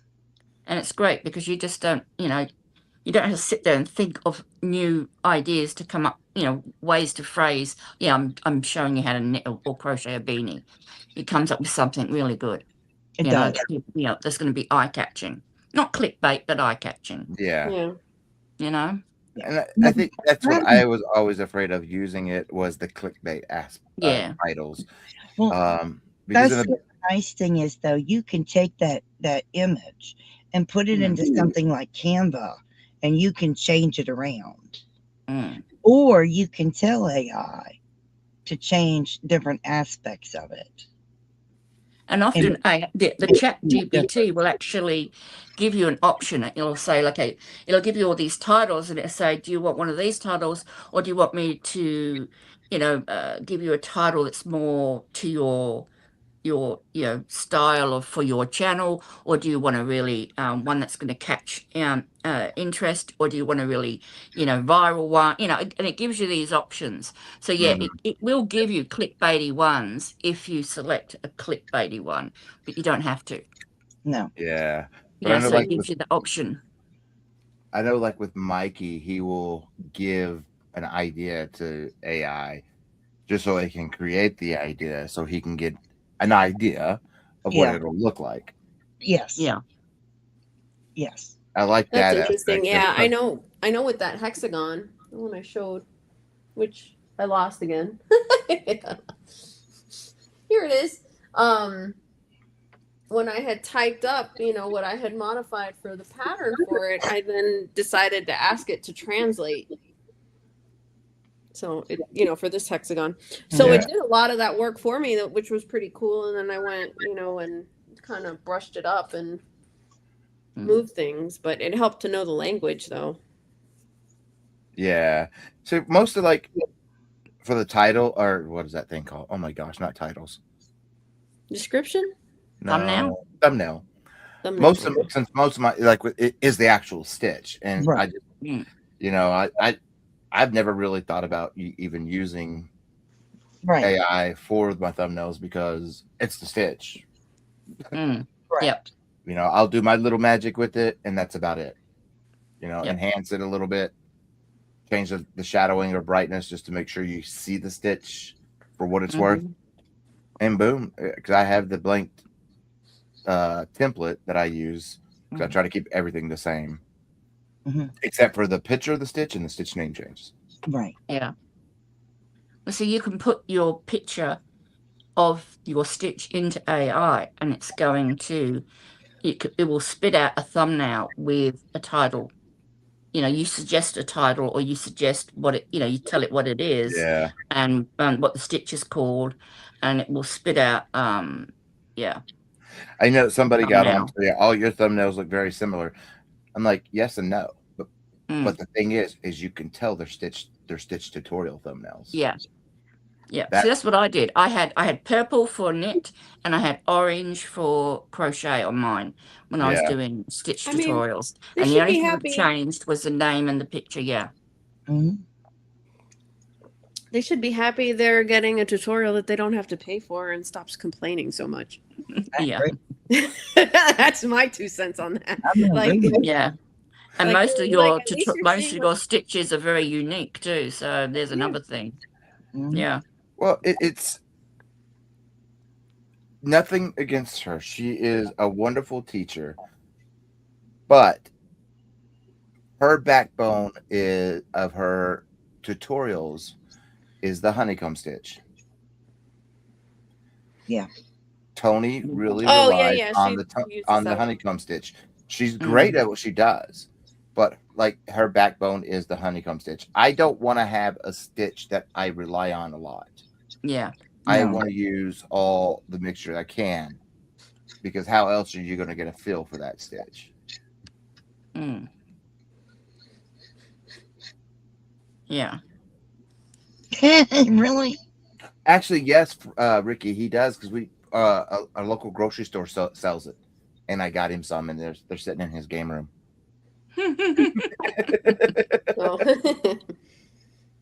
But and there, I mean, some of the others they just focus on like maybe 10 stitches, and that's about it. Yeah. And then they get lost and go to regular crochet. Yeah. And I don't want to ever have to rely on regular crochet when I have this full of ideas, this one full of ideas, that full of that all full of ideas. Because that's a lot of dry erase boards around here. You're munching on them right now. Do what? She's munching on Panda right now. And I'm under a panda blanket. That's funny. Actually, I'm under a blanket that, has a panda on it, but at home I have a panda made blanket. Yeah, you do, don't you? And Froggy has a panda made. I have a panda made blanket too. Nice. She got for her husband Panda's version of the Ireland. I did. Oh, cool. Well, I mean, that's designing that, Rose. I mean, that's what you do. Yeah, just juggle the math and hope for the best. Yeah. But it is nice having a program like AI where you get the math done for you. Yeah. Yeah. Yeah. I wish that there was a way to take a stitch, and have the photo of the stitch, all the different types of stitches, and be like, okay, I want this stitch, this stitch, this stitch, and this sequence. Show me what it would look like. AI will do that. Yeah. Yeah. Just put photos of those stitches in there. Yeah, you got to train the engine. because that would be like, okay, that would Mm. save a lot of yarn, Yeah. a lot of frogging. Yeah. But then again, yeah, it really would. Awesome, Rita. Hi, Rebecca. How's Mum Rita? Hi, Rebecca.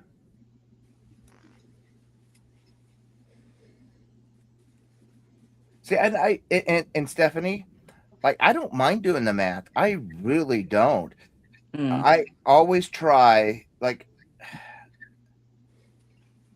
I try to always make my patterns to where there's symmetry to it, that if a right-handed person did a blanket and a left-handed person did the same blanket, you wouldn't be able to tell which handed person did that.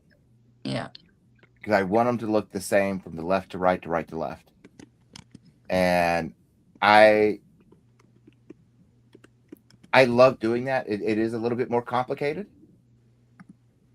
especially with Tunisian, because it's hard to move stuff around. Mhm. But I love doing that. I love complexity, because then I can take that complexity and I don't mean this in a bad way, and I can dumb it down to where it may be complex when I'm making it, but now I've made it easy. Yeah. Mhm. And that's the part I love, is taking these advanced patterns and just making them beginner friendly. Mm. I got comments on a lot of my tutorials. Why are you showing us how to make a chain? Not everybody knows how to make a chain. Because some people don't get it. Well, Yeah. like I said, somebody scrolling through, like, type in Tunisian crochet, and that may be the thing that draws them into it. Yeah. Yeah. There's no there's no reason to go back and learn 3 years worth of stuff when I can spend an extra 5 minutes and teach you it all. Yeah. Same reason why every time we do a tutorial, we show how to cast on if we're knitting, and show how to do a chain or the foundation stitch every time. Yep. Because it's going to be somebody new. Mm-hmm. And I'm if like, you're not new, just fast forward. yeah, I timestamp my stuff so you can just do. Yeah. You Well, know, happy Valentine's Day to all of you. oh, it is Valentine's Day. Oh, it is, yeah. Oh, what I It's did. Valentine's Day evening. Yeah. Yeah. Won't be Well, I long know, and the like, day will be before I over. came upstairs, my aunt was going to sleep, and she looked like she was all sleepy, and she was like watching Bridgerton, and I was like, this is a perfect time to go on the live stream. Of course, tomorrow, you know, she wakes up early and is going to go get her nails done, and then they're going to be like, why am I sleeping till so late? And it's like, oh, because I was up very late the night That's before. right, Steph. Yeah, exactly. Yeah, Stephanie. Yeah. Or click on the different chapters, right? If you don't like that part. And there was a subreddit. I think it was the crochet subreddit. They were talking about, why do so many of these bigger channels cater to beginners? I'm like, because you don't. What do you mean we cater to beginners? And they're like, well, you show us how to make a chain and how to do certain things. Yeah, I was like, because you just never know if that is the item that is going to draw somebody in. That's brand new. So why have them go back and learn 3 years worth of stuff when you got 5 extra minutes to do it? If you don't like it, you could always fast forward a little bit. Yep. It doesn't take any time. Well, really I think they were trying to argue. I was like, there's no reason to gatekeep crochet. No. None. And it's like, you know, if you're teaching someone something, it's conversational. You're saying you start with X number of chain while you're doing the chain. So it's, you know, you can say, oh, look, here's my chain. It's got X number of chain in it, but you may as well just start showing them as well. I don't see the big problem. I don't see the issue, but yeah. Not everybody learns the same, and not everybody teaches the same. So exactly. Yeah. There's a teacher out there for everyone. And Exactly. It's hard You to know, I teach. may not be your cup of tea, but I'm somebody's cup of tea. Yep. Yeah. And it's hard to do tutorials. I had done a few and I was like, you know what? Forget it. I'm just going to show yarn. It's just easier to open a box and show the yarn. it is. At I least want to for say me. it is hard, but I enjoy that. The part I Mm. don't enjoy is the editing. Yeah, no, I don't like the editing either. And I was like, I already spend too much time on a computer. I don't want to spend more time and have to edit too. So, but yeah. Hi, Jen. Hi, Jen. Oh, hi, Dinky. Oh, well, thank you, Hello. Jen. Oh, yeah, I saw you go to bed last night and you're up again already. But, you know, it's just, we want the craft to grow and stay growing. We don't want it to, you know, fall to the wayside. No. No, So there's no reason to gatekeep yarn. no. I mean, it would be a real shame if people just stopped all, you know, crafts. Yeah. Yeah. I mean, I really do wish I would have jumped on the ball back when I wanted to do this back in 2020. Mm, But I was scared back then mm, and didn't, you know, I just didn't know how well received anything, all that stuff. So I was like, well, you know what? And then 2023 rolled around. I was like, I'm doing this. Now let me watch some tutorials to see what I don't want to do. And that's what I did. I literally watched a lot of tutorials, crochet, knitting, whatever. And I wrote down what I liked and what I didn't like. Yeah. And for the longest time, I had my didn't like list in my eye view when I'm filming. So I knew to stay away from that. Mm. And I have learned that I'm going to be dropping a lot of stitches here in the next couple months. And it's like my first stitches. I had not a damn clue what I was doing.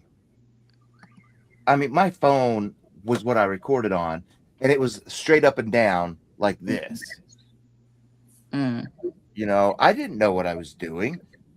Now, you know, with this setup I have, everything's at it as it's at an angle. It's as if it's my eyeballs. I have learned a lot. So I was like, you know, now it's time to get those redone because I want to set up a course. I'm calling it a Stitch Mastery course. Mm. And I redid the basic 5, and I did those really beginner friendly. And it's like, that's what I want. And I'm finally understanding what I want, and I can finally achieve that because oh my gosh, I was using Blender in the beginning to edit my videos. Edit a 15-minute video. It took 5 hours to process in Blender. And I'm like, oh my gosh. And then I found Movavi. That 15-20-minute video now takes a minute.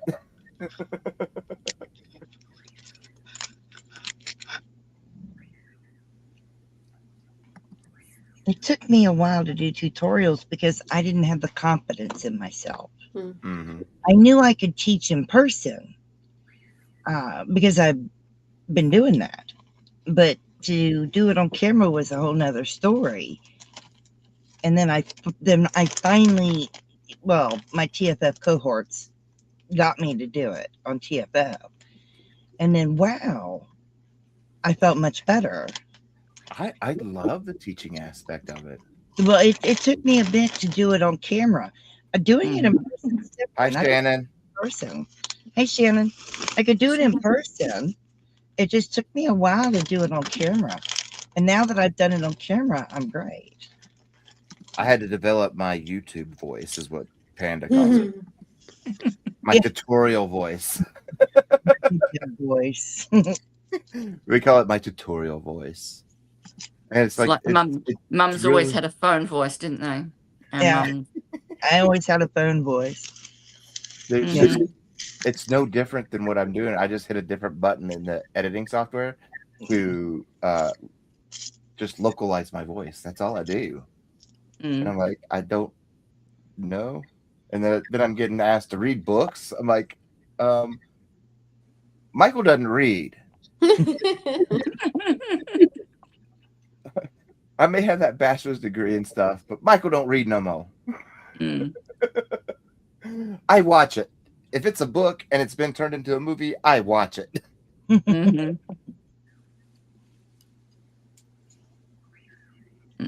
I enjoy reading. Well, now I listen to audiobooks, but yeah. Panda, when he's in there, because he's been working on trying to perfect a teddy bear pattern. This is prototype. This is attempt 1. Oh, how cute! I know, it's really cute. Yeah, I like the It's kind of got a mouse look. Craig said it looked like a mouse, and he's right. It's a gorgeous little mouse. Here's attempt, cute. Attempt number 2. He's still working it. He's so cute. He's working on attempt number 3 in there. He's perfecting it. He's learning a lot, and that's I'm telling you, 2 years ago he would not have been doing this. Right. You know, designing his. I kept bugging him about it. I was like, "You can do it." I was like, "Here," and then I'd send him a video, or I'd send him an ebook. Yeah, and designing his own pattern, like the Tahiti blanket, is his pattern, which is awesome. That's what he did, and he stepped out of his box and did it. And you know, he won't learn anything from anyone else but me. Which I'm like, dude, if it's out there and I haven't done it, go learn it. Don't wait on me. Great thing. But he'll wait on me until I do it. Yeah. And then he'll pester me till I do it. Just like I was going to be doing an entrelac pattern, and what I had in mind just wouldn't really work well in entrelac, and I didn't find that out until like 7 or 8 attempts at messing with it. Oh. And I'm like, yeah, it's not going to work. I have to go back to the drawing board. Plus, I dislike doing entrelac. I really do. And Panda was just saying he's like because it's not complicated. That's why you don't like doing it. Probably, yeah.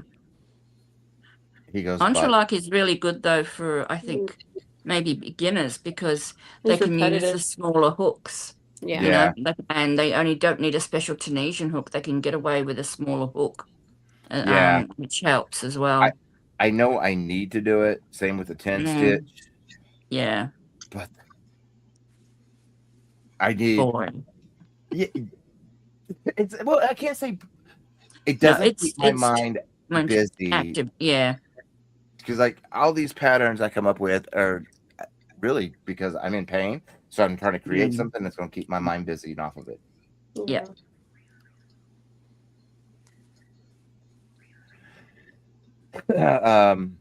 Dorothy, Panda doesn't really do videos. He doesn't have the setup for it, and he doesn't like using my. I told him he can come in here and do it, but and I'll edit it for him, but he doesn't like it. So, but he has written pattern for a bunny he did, and I don't know. He's going to be perfecting this one before he writes a pattern on it. I'd love for him to sit there and actually film the tutorial. I was like, you got all my stuff right here. Yeah. You know, I have a nice tabletop. I have nice lights. The camera's great. Yeah. Yep. Everything's here.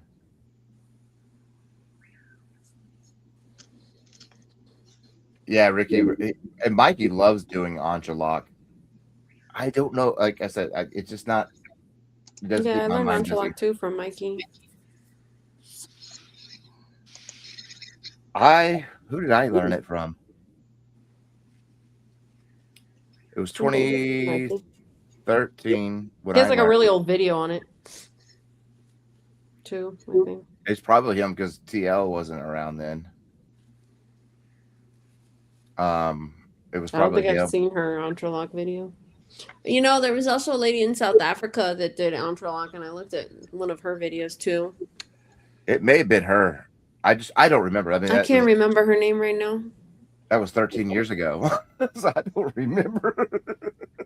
That's been a minute. Yeah, I'm drawing a blank on her name.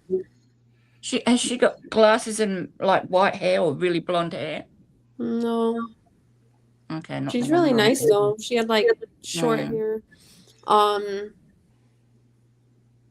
Yeah. She used to do like a live with like Llama V, like, and the Linda sisters that knit. Oh, I have no idea. OMG Granny Square? Huh? OMG Granny Square? Maybe. Her name was Ursula. Ursula, yes, yes. Mm-hmm.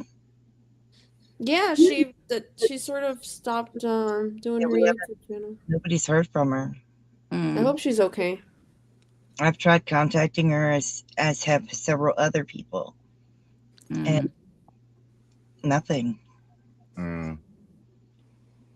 Yeah, most of everything I learned from my own research because. Yeah, she has a good interlock video. And Shannon says she keeps checking on her page too. Nothing. Hi, Shannon. Mm-hmm. Hi, Shannon. Because it really wasn't back when I first started. Back in it was like 2010 somewhere. I don't remember exactly. It's been a long time. All I know.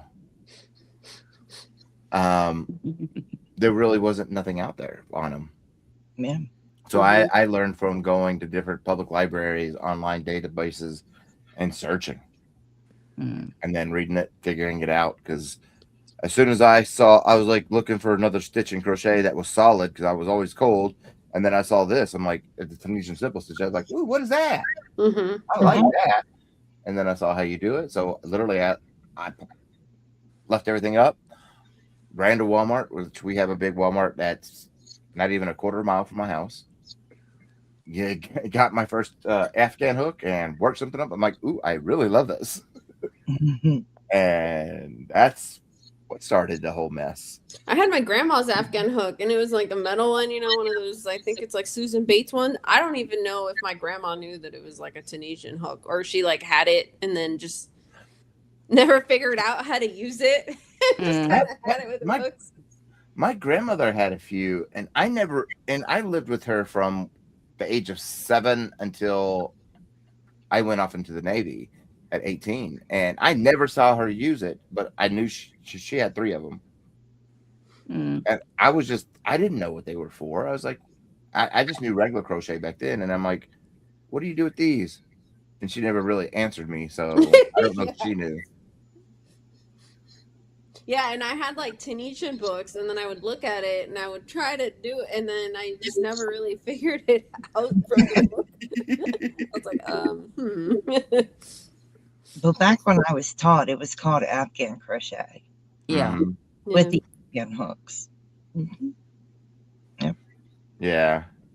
And it got the whole Tunisian name to make it sound different.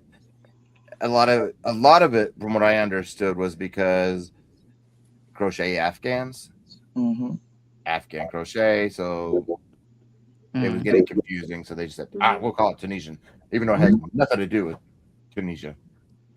Yeah, or Tunisia, the country. Yeah. Or Africa, or Yeah, I know, right? Because they sure wouldn't be making solid fabrics like this. No. I still remember the first time I saw some Tunisian, just a simple stitch. Someone was showing me this blanket, and they were asking me, how's this made? And I was looking at it and like, that's got to be knitting. And they're like, no. And she's saying, no, I was told it was crochet. And I'm like, it's knitting. Well, it's almost knitting. Yeah. But like, I couldn't, because I did both knitting and crochet, and I couldn't fathom what it was, because it didn't look like either. It was really, really odd. Yeah. I made an aunt a blanket, and she was down here visiting, and then she went to another aunt's house to stay, and that other aunt, she crocheted a lot, but then she saw the blanket and she goes, what is this? I'm like, it's Tunisian crochet. What's that?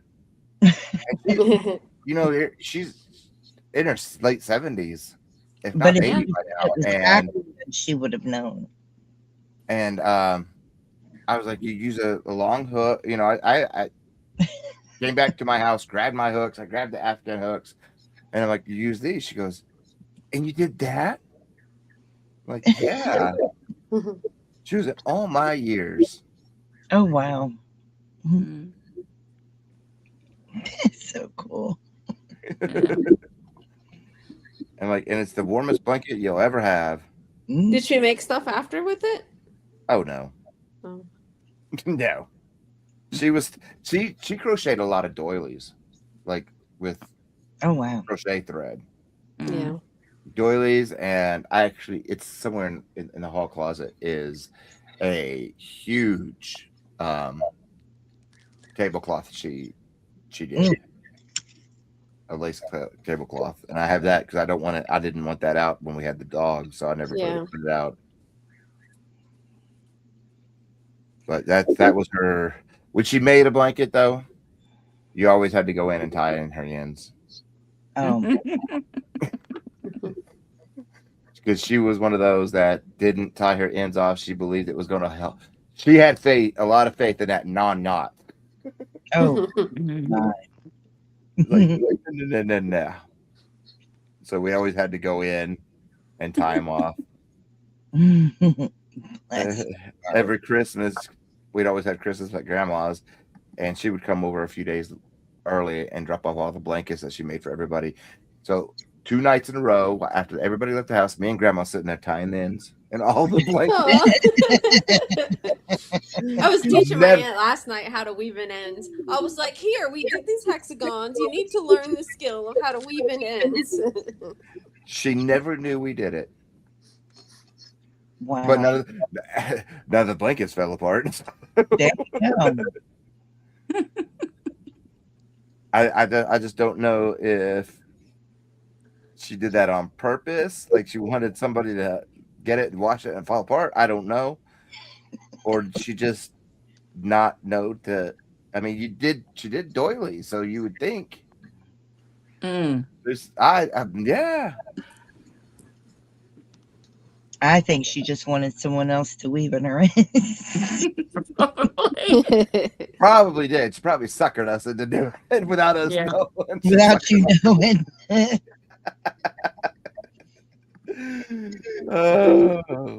Oh my goodness. She was every Christmas, that's what me and Grandma would do the few days. And it was like we would just sit there after everybody left the house, stay up all night doing those. And it wasn't like they weren't small lap gans either. They were full size blankets. A bit like Christmas elves. And there was at least there was 23 grandkids, and then she did one for every couple. So there was about 28 blankets we'd go through. She didn't weave it in on purpose. She knew you would do it. You got conned. That's funny. Oh, dude. Yeah, that's good. I like that. That's brilliant, actually. That's funny. It's giving me ideas. It's giving me ideas too. Next time I make blankets for my family, send them to my sister without the ends woven in.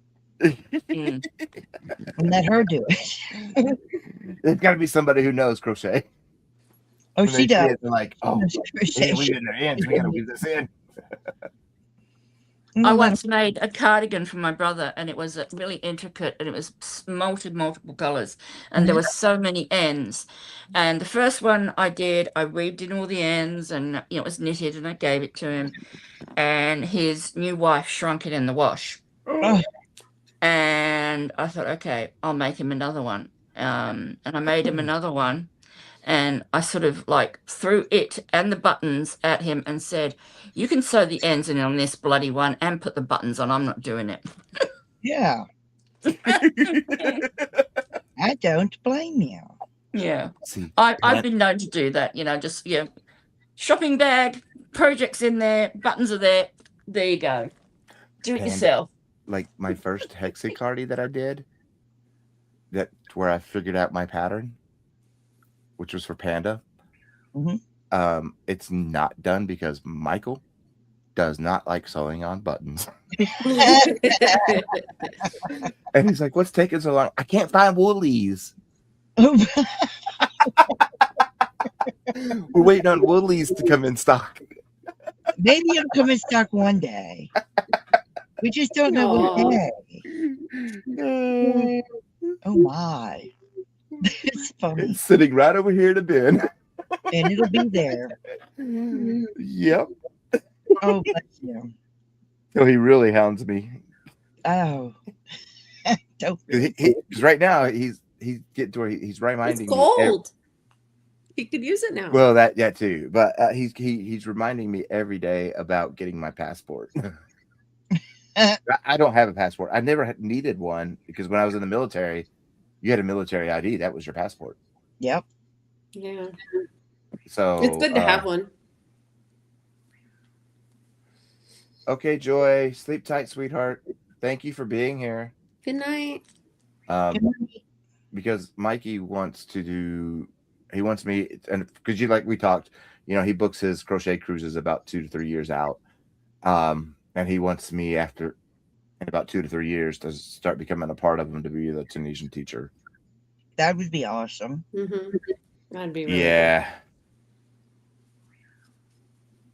And I need my passport for that. So yeah.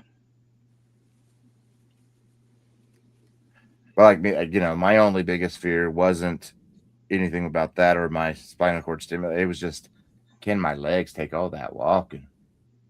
Yes, Fred. Tunisian can be done in the round. Depends on what kind of round you're talking about, but we can still do it. You can do it in a circle and you can do it in a square. You can make hats. I made a few. I don't have any available right now. Yeah. Love the name, by the way. Her name is Sandy. She's wonderful. No, Freddie Charn is brilliant. I know, right? I'm going to be making some socks, hopefully in the near future, but I need to do I need to order a blue and a gold 4-way from Hirschner's that'll go with. Let me show you.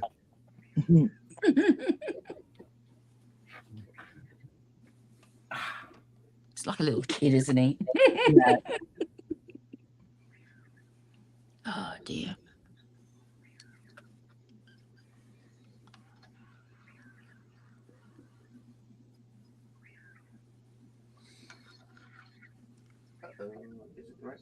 Oh, you've all gone quiet. Yeah. I'm sorry. I got to the end of my run. So I was like, I need to look at the pattern. Oh, that looks nice. Oh, I like it. Oh, my Star Trek poncho. It looks. I hadn't seen that one. Yeah. I was messing around to seeing if this idea would actually work of how I wanted to do this, because all the other Tunisian ponchos I seen were and then they just did yarn overs for this. Mm-hmm. And I was like, no, there's got to be another way. And I messed around with what I wanted, and I came up with what I had in my head. So this is just a basic Tunisian poncho that I'm going to be doing. Well, 2 other colors of for Star Trek, and then I'm going to do the tutorial. I like it. You're doing Star Trek uniform colors. Yeah, cool.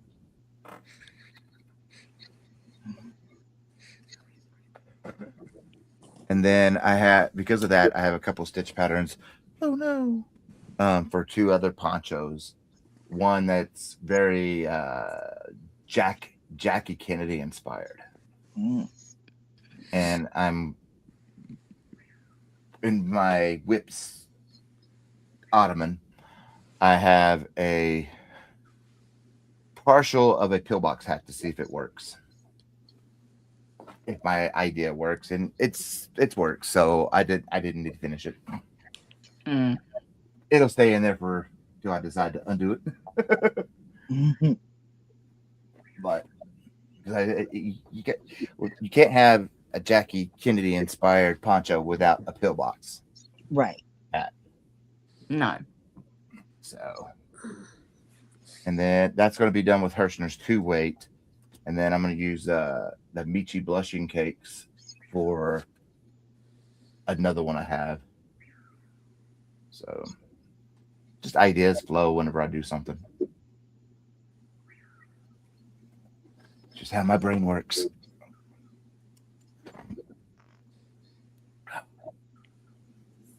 What have you been working on, Sam?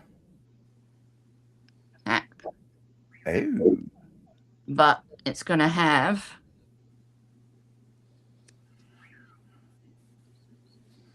that as a ribbing. Nice. Oh, look how I love stretchy ribbings. Yep. And it just springs back.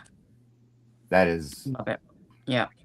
You know, really has got a lot of stretch to it. It really does. It's great. I love it. Very elasticy. Very tricky though. Oh. Yeah. That's only acrylic, you know. I mean, it's nothing special. It's got no elastic in it. Mm-hmm. It's just the way you do the stitches. Yeah. So, and I'm almost at that stage where I've got to do it. Oh. I need to get in touch with Catch Australia so I can get him to make me a 2mm double-ended. Ooh. Metal? Yeah. He custom does his stuff there. His stuff is amazing. And because I want to make gloves. And then use the tactile thread on the finger and thumbs, so that way you can still use your phone. Oh yeah. I don't know how expensive that stuff is. I just know that'd be cool. Who was that? It was that. Who were you talking about? Catch Australia. His wife is a YouTuber, Tunisian as well. Abby Maid. Is it Abby Maid? It's an Abby. Yeah, Abby Maid. I know her. You know. I've got this one. Her in a summit. Yeah. Very, very, very pretty. Oh, that's. I'd have to log into that. Now, this is Kieran made. Yes. Oh. Yes, that's the one I have. Kieran made. And they're interchangeable. You screw, this screw. It's like a drill bit. The ends are like little drill bits, and you loosen this, and then you take out the ends, and you put new end, whatever hook size you want in. Oh wow! And they have long handles or short handles. Yeah, this is a long handle because I've got a large hand, but you can get slightly shorter handles. And I love this because it's really good for gripping. If you're one of those people that sort of crochets with your grip sort of down there, it gives you something to grip onto. Oh, nice. They're good too. They're worth looking at. Like I know, like with the Catch Australia Tunisian hooks, they're all aluminum that he does there in his shop, and he paints them and everything. They're only the cable aspect is only compatible with the Knit Pro Knit Pride sets, cables, which is the crappy cables. Unfortunately, but I'm thinking if you talk to him, he would do it with the others. Make an adapter or something. Yeah. I really do like all the cables that come with the metal sets because they're swivel and they're braided. They're braided metal. Because you're not the only one that doesn't like that Knit Pro Knit Pride. Yeah, I love the hooks. It's the cables I really don't like. Yeah. Hi, Yarn Barf. Hi, Yarn Barf. The cables themselves are just bleh. Even the mindful cables, we've had 2 break and they don't live up to their warranty. And that's what really threw me off about ever ordering from them again. Not good. Yeah, her name is Christy. Yeah. But yeah. Yeah, that would be. I haven't seen. Yeah, well, I was gonna say I haven't seen her in a while, but I did the other day. Oh my! How you been, Christy? It's been really cold. Let's see. Come on. There Is we it a bird? Does someone have a bird, or is it my house? No, there's a bird here that's chirping. I wasn't sure if you could hear it. Yeah, I thought it was a bird. It's been chirping the last few days, and I'm on the second floor too. So Well, I didn't know if my cats got something they shouldn't have. I was Oh, like, you're not going crazy, but there is a bird chirping. I was just hoping that the laptop was canceling it out. Oh no, It's not horribly loud or anything. It's just sort of, yeah. yeah. No, He's a happy little bird. You're on a subtropical island. No, Gonna get those nice it's an bird isthmus. sounds. It's in the Yeah. middle. It's an isthmus. It's Central America. We're connected by Nicaragua and Panama, not an island. I just wanted to know if I had to go save the bird that my cats had. Oh yeah, no, you're fine. The bird's here. It's a Costa Rican bird. He's apparently very chatty. It's all good. Is it like a parrot or something? It sounds like a parrot or a. Yeah. No, our parrots sound different. The parrots sound a little different. Okay. Yeah, and usually they're more daytime. I'll ask my aunt if what And this I one could have is. sworn she just said her parents sound different. No, sorry, parrots. Yeah, the parrots here sound different. Thank you, Whenever Fred. You see them fly Thank by, you. they sound different. And I just had a moment when she said, No. Sorry, parrots. it's quite all right. I will say that not here in this house, but the previous, like 2 previous houses that my aunt lived in, there was bats. And it was fruit bats. So my grandmother would actually put out bananas and would put out fruit to feed the fruit bats, and they would swoop in and eat them at night. So that was pretty cool. That would drive my cats insane. Oh my Lord. Yeah. I guess they'd have to go on the roof to try to get a hold of the bats. They would. Well, and the thing was that house had like a partially kind of like corrugated, but I think it was like plastic sort of corrugated roof. I don't think it was like a tin one. So then when it rained, you would hear the rain. Oh wow. On the roof. That was pretty cool. I have a metal roof, so you can hear the rain on it. Mm-hmm. Sorry, I'm trying to find. There we go. Oh, sleep well, Jen. Good night, Jen. Good night, Jen. Good night, Jen. Yeah, I hear the bird. I mean, I know you're in Central America. I call it that whole area as a tropical island because that's in my. After spending my life, well, I can't say my life, 2 years on Okinawa, Japan. That is an island. Similar, yeah, which is very similar climate and everything. So to me, it's an island. I will say that here, like in Costa Rica, there's a lot of microclimates too.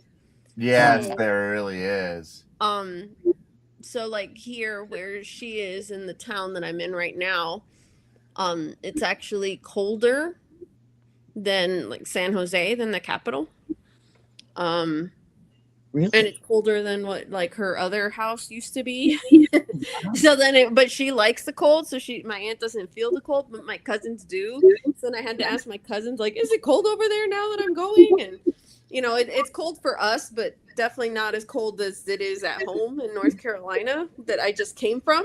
But the thing is, though, and I try to explain to people, here though, there's no heat in the house, and the house is, built in the tropics, right? So it's tile or hardwood floors or laminate floors and cement. So the house is cold. Meant to keep cool during it's meant to keep the cooler. hot summers. And fans, and there's no air conditioning. So that's awesome. I live in Virginia, right above North Carolina. Oh, okay. About 2 hours from North Carolina. Oh, so yeah. So I live close to the Virginia border. Okay. Literally, I'm 2 hours from North Carolina. Yeah. I am about 3.5 hours from Granny Jean. Oh, okay. So you're more in the middle. Mm, Well, I yeah, don't know where Granny D is. Huh? Yeah. really. Granny D lives in Faye. Okay. Yeah. Okay. I remember now. Yeah. Yeah. More in the. I'm close to Tennessee and North Carolina. Okay. Yeah, Mhm. like by Gatlinburg and around there. Yeah, but yeah, I'm in Christiansburg. I don't think that helps. No. Well, yeah. Well, You it know, but helps when you say that it's close to Tennessee because I have a friend that lives over in Tennessee. So. ever hear of Virginia Tech University? Yeah, but I don't know where the branch is. Well, Virginia Tech, I am literally on the other side of the mountain of Virginia Tech. Okay. So yeah. Well, Fred, I lived just outside of Washington, D.C. growing up, and I worked in Washington, D.C. So I have been to several parts of the Smithsonian. And I find that really cool that you It work. is. That is super. When I was stationed in Norfolk or Portsmouth, Naval School of Health Sciences, Naval Hospital, Portsmouth. That was it. And every weekend we would go up to the Smithsonian. We'd go up to DC and It's cool. hit the Smithsonian. Oh my gosh. If we didn't go there, we went up to Chesapeake Bay to watch the Navy SEALs. Ugh. Yummy. I ain't gonna say nothing. I lived right by the Patuxent Naval. Oh yeah, Naval Air Test Station, and yes, the SEALs were there. Yeah, well, like when I went through hospital corps school at Naval School of Health Sciences, San Diego, after I graduated, we had a while to class up to go to Camp Pendleton to start doing field combat medicine. Mhm. We had like 4 or 5 months, so they sent me TAD to Buds, temporary assigned duty for medical coverage for Buds, which is SEAL training to become a SEAL. Right. Oh my gosh, that stuff they put them through. And I was just like, Oh, I know. I've seen a documentary on it. It's just unbelievable. Yeah, it's a lot. And I'm like, yeah, Michael, this is not a route you're going. I mean, no offense. I think the Green Berets are pretty tough people, but they are no Navy SEALs. I've only gotten to see Bud's training and Marine Recon. That's the only two I ever got to do medical coverage for. And Bud's was by far the hardest I saw. That is awful what they go through. Yeah. I'm just glad I was sitting back in a chair the whole time they were doing everything they had to do, carrying logs and pontoon buttons, zodiacs, and staying up for literally a week while I got to sleep. I mean, the sleep deprivation. I mean, like they would let them only sleep for 5 or 10 minutes every 6 hours. Yeah, it had to be every 4.5 hours, which 4.5 hours. They had to be allowed 15 minutes. Yeah. And most of the time they said that they wanted to eat, so they didn't sleep because they needed to eat and poop and shower. Yeah. You immediately fall into REM sleep because they've been denied for so long. They immediately fall into REM, which is bizarre. Yeah. But that's what happens to them. My girlfriend, right after high school, went to work at the Naval Academy.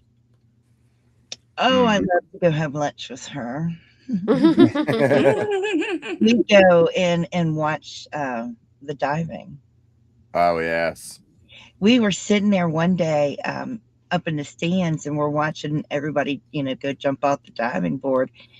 And then all of a sudden, we heard some rustling.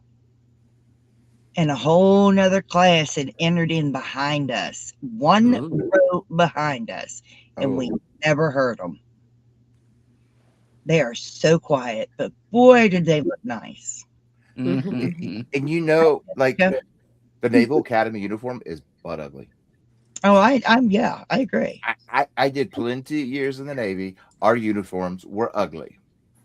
I agree. Except for the Cracker Jacks, which is the black one. They were navy blue with the little baby cape and whatnot. Those were spiffy. I think the best. PT. I love that word. Sorry, I love that word. Haven't heard it in years, but I love that word. Sorry. They were a pain in the butt if you had to go to the bathroom because you had 13 buttons to undo. Mm-hmm.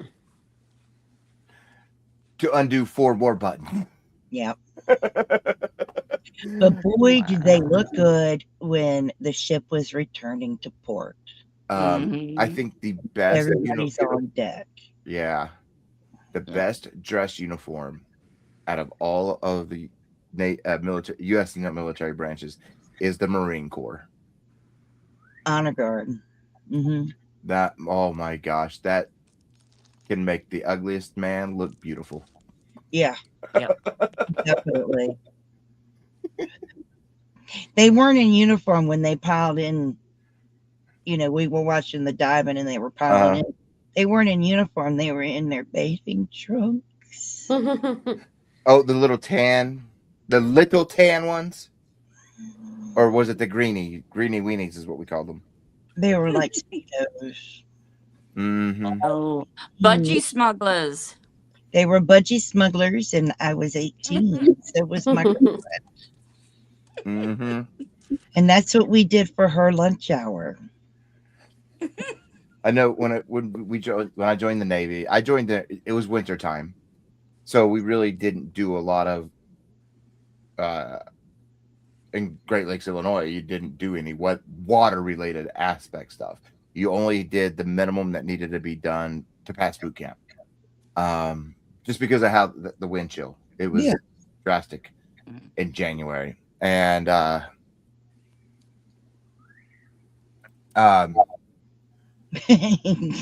we had the trunks. I never wore them because they were like, okay, we're not going to be doing these quals because it's winter.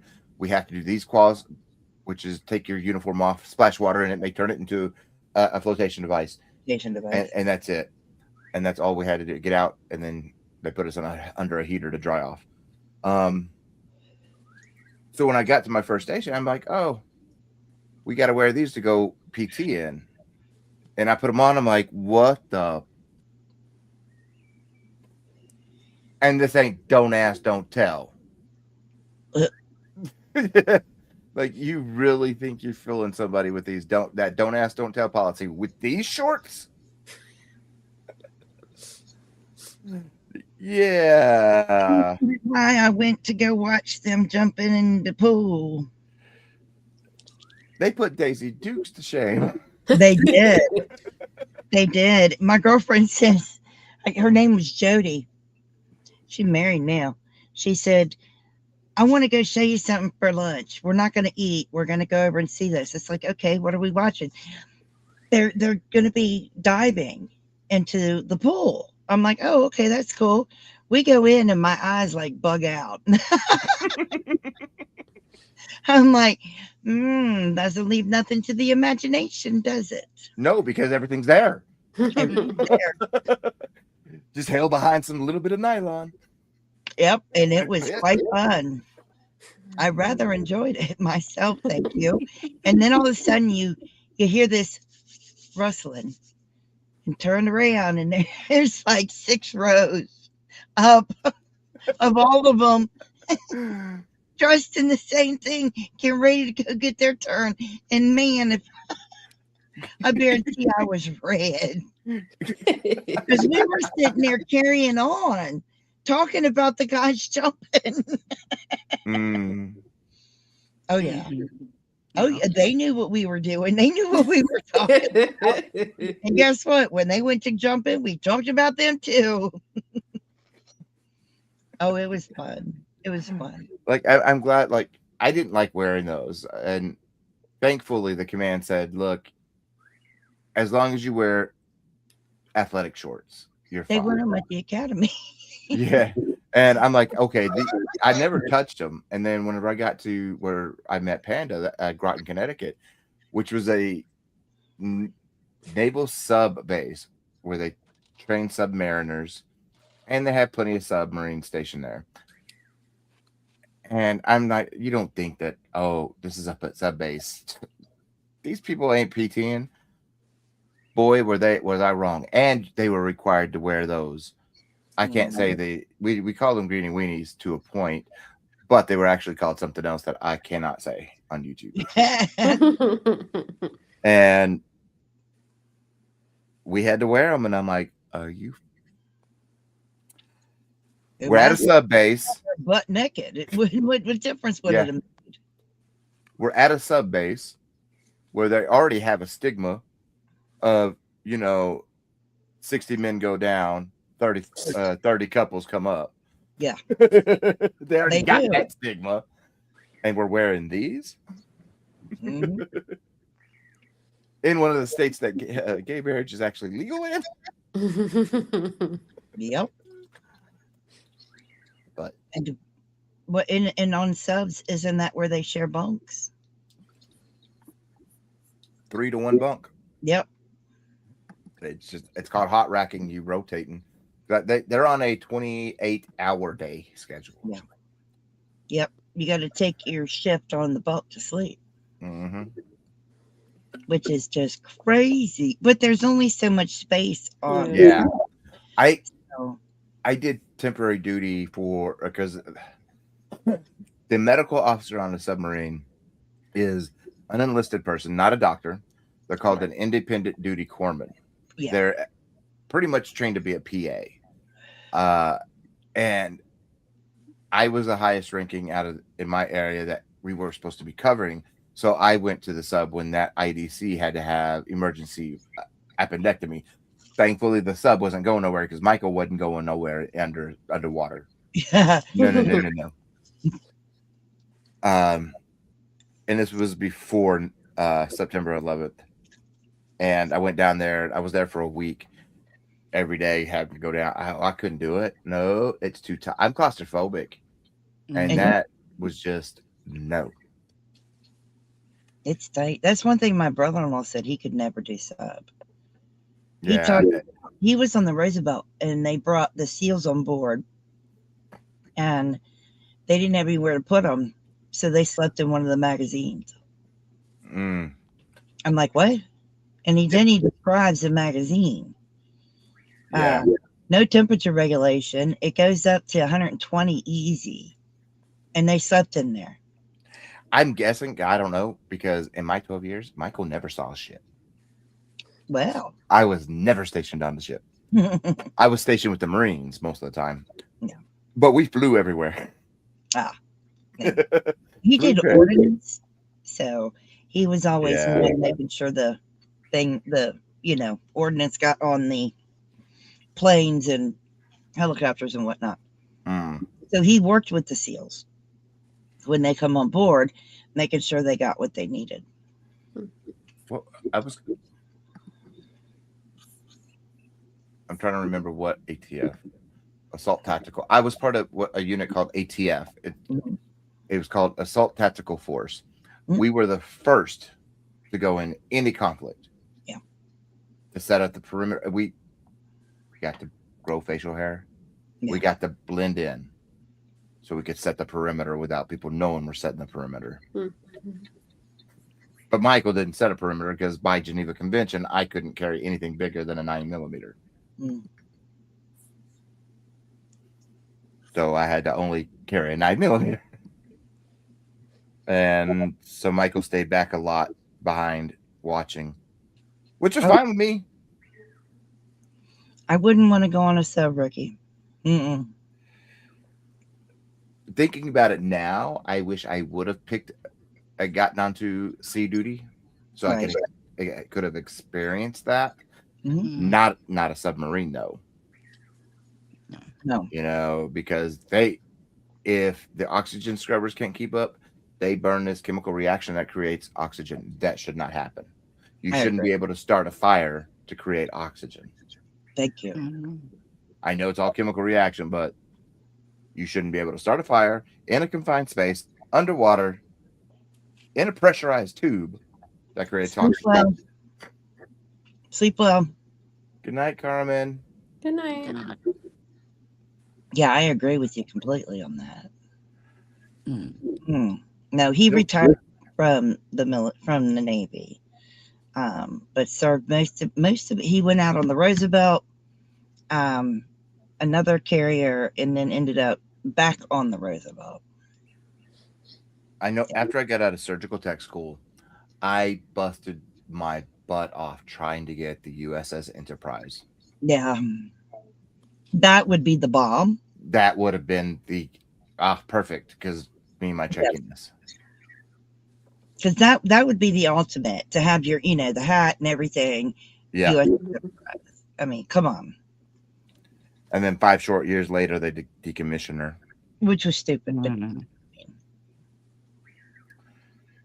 supposedly, the next generation of Enterprise is supposed to be state of the art. I don't know because everything that's been supposedly state of the art hasn't been working. So no. They're like, oh, the railgun. What railgun? It ain't working. Mm-hmm. Oh man, it's like it needs to be the best, the state of the art, the better than all the rest. That's just my opinion. I mean, especially it's the Enterprise. That's it's like what is it? The Zumwalt was supposed to be the stealth ship.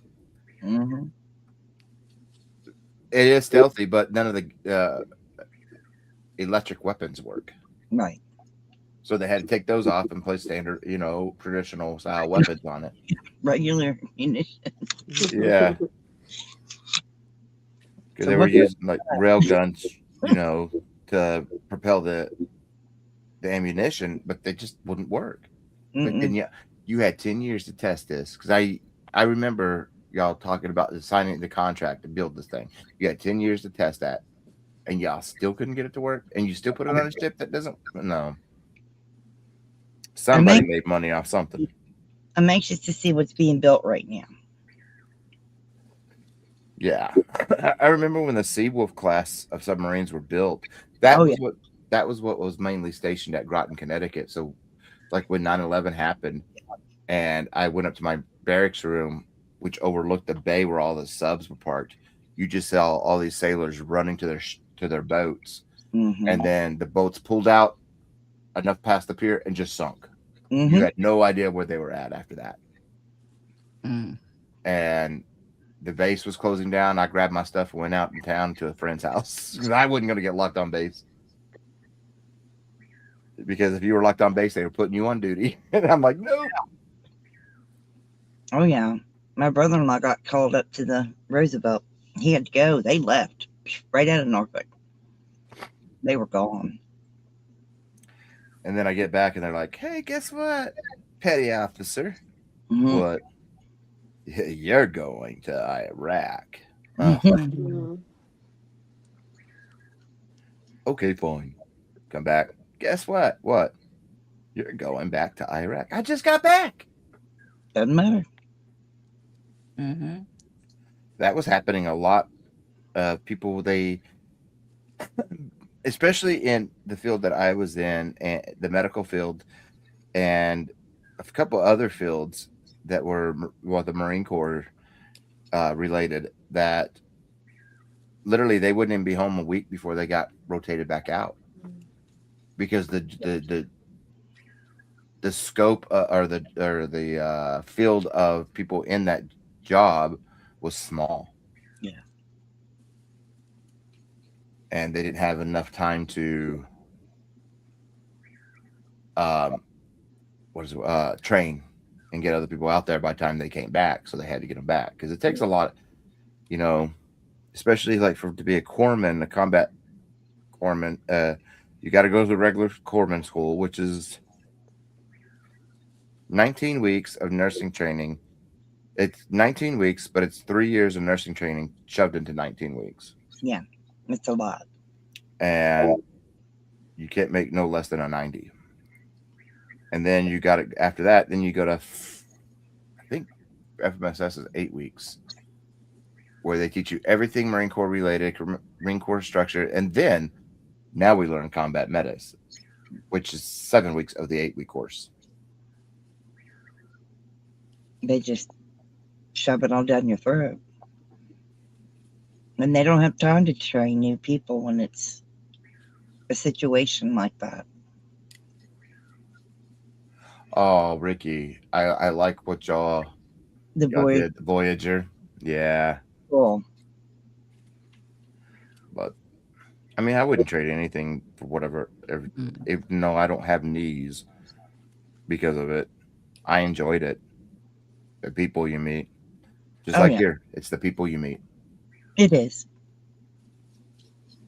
And that's why I love doing what I do with YouTube, because a lot of great people. Oh, I love it. Every day. I'm in here. So there are some of those bad apples out there, but you know, you just chuck them aside, keep going. But they're few and far between. Oh, for sure. We don't pay attention to them. No, I used to. It used to irk me, and I used to let it be my focus outside. Like I'd never tell anybody. It would eat me up, and I would tell Panda about it. But then he talked to me, and he's like, "What do they have to do with you? Nothing. So why do you have anything to do with them?" Oh, you got a point. I used to let it bother me. Long time ago. I like that saying they're taking up space in my head and they're not paying rent, so I need to go. Girl, I'm taking up space in their head. They're not taking up space in mine. But yeah, I used to worry about it, you know. And it was my dad that said, "Why do you care what they think?" I'm like, "Oh, well, I guess I really don't care what they think." You know, my dad said the only person that matters is yourself. Yep.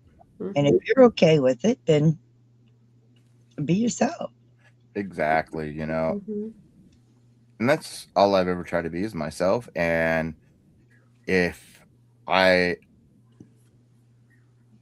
ticked somebody off, I didn't mean to. I don't know what I did. Let me know. I don't play these childish games. No.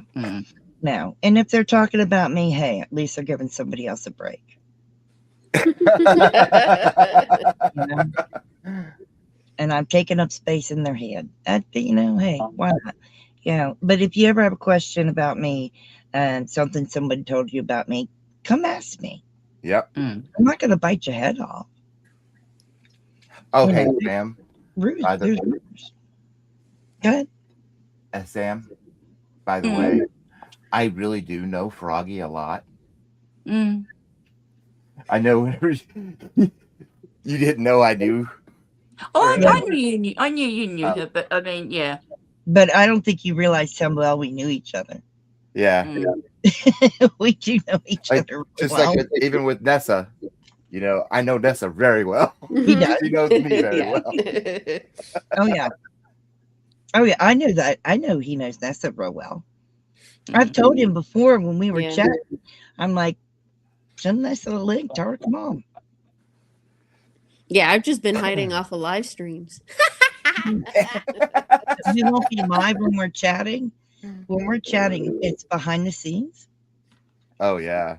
I'm like, but I've been like more than a year, and I was like, yeah, I'll eventually get back there, and then just haven't done them.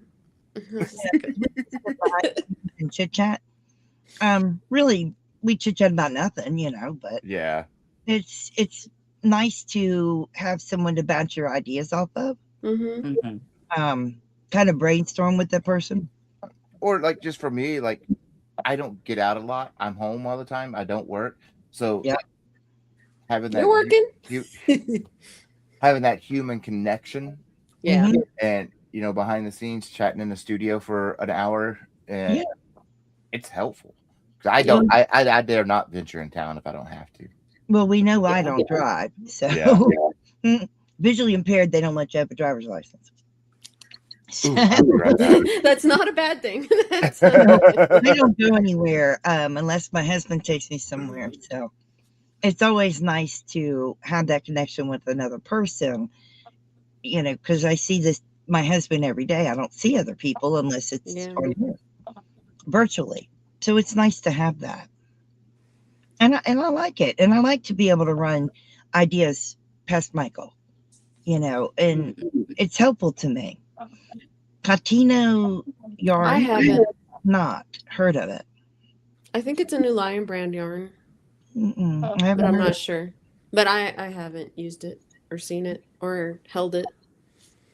No, I haven't. But it is nice to have someone else, where you can hold up what you're working on and say, hey, Yeah. how does this look? Are the eyes even? Are the ears even? Does this color go good together? That kind of thing. Yeah. So I also don't go out a lot and work from home and Mhm. dealing with stuff. So yeah. So it is nice to have that interaction with people. Yeah, it is. I really enjoy that. I try to check in every once in a while And and I see know how they're doing. And then I bug Panda too. So I love Panda to death. But Sam is a homebody. Sam doesn't go anywhere. No. Not if she can help it. No, that's right. So, but of course, Sam is on the other side of the clock because Mhm. it's yeah. in Australia. Yeah, it's only 8:15 p.m. here. So that is why you're upside down. No. Yeah. I told you that's why I was upside down. But bless her heart, she will stay up all hours just to chit chat and carry Yeah. on. And I appreciate that. It's a cotton merino blend. I have never tried it. I'll have to look into that. Well, thank you, Ricky.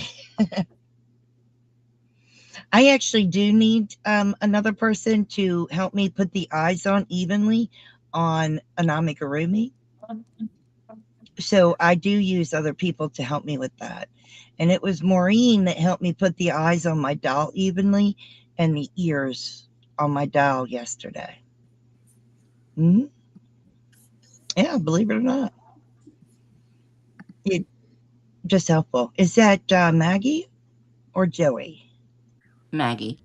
Because I can kind of see the ears a little bit. Look Oh, at the me. kitty. I was like, what is she talking about? Look at you, beautiful. Oh, pretty kitty. Gorgeous. Oh, gorgeous. Mm. And Joey's on my bed sleeping after Oh. moaning at me endlessly. Wasn't he? You had a big old whinge at Mum. You're a homebody too. Mm. Tasmania. I would love to visit there. Mm-hmm. It is gorgeous there. That's I would what live there if I could. when I looked at pictures of it online, it looked absolutely beautiful. Mm. That would be really cool. Yeah. So, Michael, Really have fun. you heard of this new yarn? Called Cottino. Oh, he doesn't have ears in. It has wool though. Oh, that's right. He doesn't use it when it doesn't have wool in it.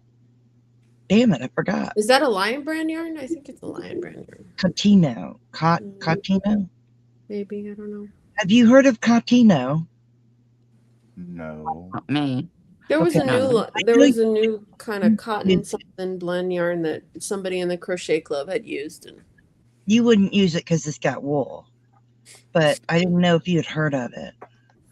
let me see if it's the same one that she used. Yeah, That person. I'd never heard of it, which is unusual. Yeah, I mean, like Nessa's usually like I'll mention. Yeah, I've she got a usually couple knows of about colors it before that you. like 5 or 6 links right with back. the color I'm looking for. It is Lion brand. Yeah, she usually knows about them before you because she'll come tell me about them. I heard about this new yarn from Nessa. Let me see. Yeah, because a friend in the crochet club, and Tiffany Hansen's crochet club. She let me see. Okay, I'm sorry. No, she what It is she Lion was brand. using was a bionic lyocell yarn. Oh, okay. Yeah, I thought it was a Cottino, but no. Well, React says it is Lion brand. Okay, yeah, I did think it was Lion brand because I think I had heard about it. Maybe TL Yarn Crafts did a review Maybe about it she does a recently. She lot did of a yarn review about reviews. a bunch of yarns, huh? She does a lot of yarn reviews, and She did one. She did like I don't know. It was like 10 or 50. It was like a bunch of yarns, and I think she talked about it. Was it I the think she one with liked it from what she said in her review. Huh? was it the one with Bag of Days yarn in it? Yeah. Okay. Oh, Yeah, I watched that whole. I I- watched that one. I didn't watch that one. Well, I don't watch a Let me lot of see. Tony's videos. I Yeah. don't watch a lot of tutorial people's videos because I don't want to be influenced by what they make. You I know, watched some of her videos. Not all I of them. agree. I agree, Michael. I agree. I watch VODs all day long. Yeah. You know, Mikey's all day long. But when it comes to like other Tunisian designers, I will not watch them. I'm not always watching their tutorials. I will let them play in the background. It's a Two of Wands collaboration. Okay. Oh, okay. Yeah, that she did. Well, maybe it wasn't that video with a bunch of yarns, but she did mention it in a video, I think, because I remember her saying, "Oh, it's like a new that collaboration going on," and then she was like, because her yarn is also like a wool, cotton blend. Yeah. She was then talking about her yarn. Or Happy Place or Happy Yarn, whatever it's called. Something like that. I don't know. I've never tried that yarn either. Me neither. It's like I really don't have hobby yarn at all.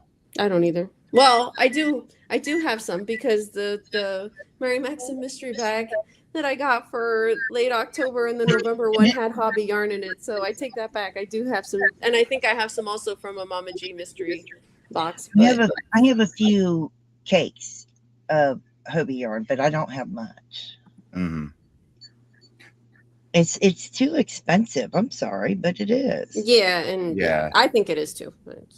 I mean, they have a lot of pretty colorways, but you know, I'm a budget queen. But I can find a dupe somewhere else usually. But it's just too expensive. Yeah.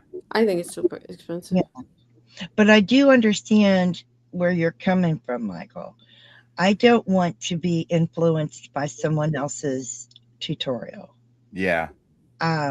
It took me a while to understand that, but now I get it completely. Yeah. Well, I don't ever want one to without say, knowing it, they can influence you without you even knowing it. right. And I don't want any aspect of any proprietary for that because of that. So I avoid her. One person that I used to follow before I did a channel, I still follow her, but I don't watch her stuff. And that is Mode Bespoke. She is a fantastic tutorialist, a Tunisian tutorialist and designer. I've never seen her. I don't know her. I'll have to send you the channel. She's great. She's how I learned how to do socks when I first made my first pair of socks. I've given up most of my amigurumi designers because I don't want to be influenced by what they do. Yeah. You know, now I can't give up Megan Lapp. She's crafty intentions. But I have given up most of the designers that I used to follow. That one designer I did end up unfollowing. And that's just personal reasons. And that was Knitter Notter. Oh, yeah. You know, that there's my own personal reasons on that one, but she's a good designer, don't get me wrong. Oh yeah. But yeah, I just haven't I mean, me and you talked about that whole issue. I just haven't clicked with the direction she's been going in the last 2 years. Does that make sense? Like, oh yeah, like I followed her when I'm not an embroidery person. Yeah, like, I'm not doing stitch work for sewing. It hurts. My hands hurt. Period. And my hands hurt even more if I try to hold a sewing needle and if I have to sew. I don't even want to weave in ends when I have to.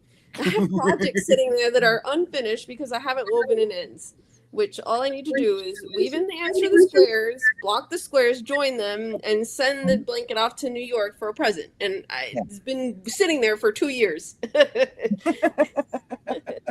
Because of the ends. Yeah, because of the ends. No, I get it. But I'm not into the embroidery at all. Yeah. And Visual impairment embroidery sucks. Yeah. And my hand, well, you know, I used to back when I was young, but I mean, my hands have been hurting more since July. So now they hurt pretty much daily. Yeah. That's why I stopped knitting many years back because my hands were hurting. So. Well, it's, you know, the occasional embroidery on top of Tunisian simple stitch, that's cool and fine and dandy. Like what Creative Grandma does from time to time. That's cool. Yeah. You know, but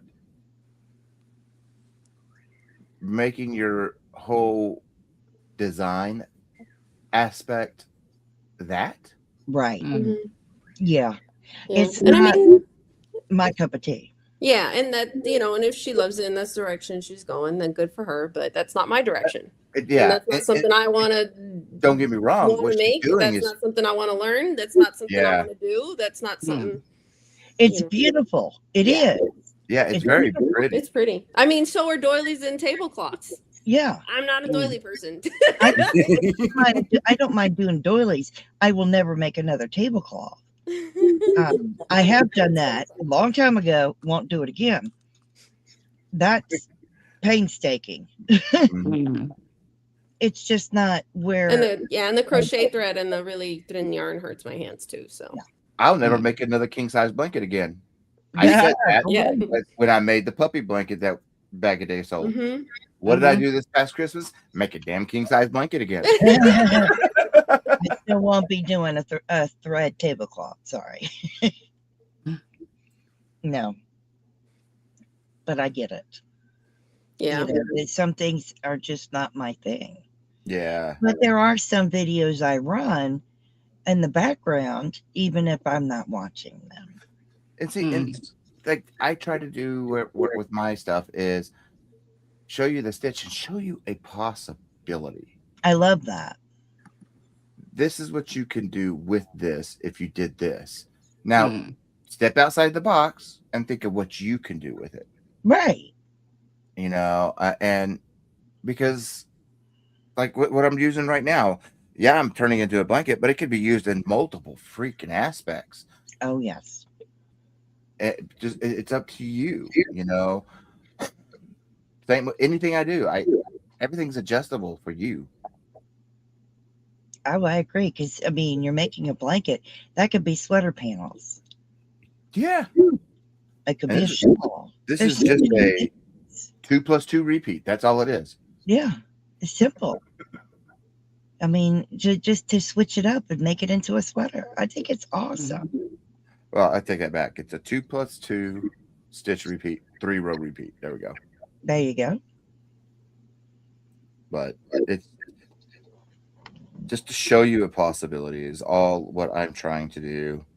Open people's minds to use their mind. Because anybody can design. Yes. And that's what I have been trying to show people on my lives during the day. Especially my Wednesday live.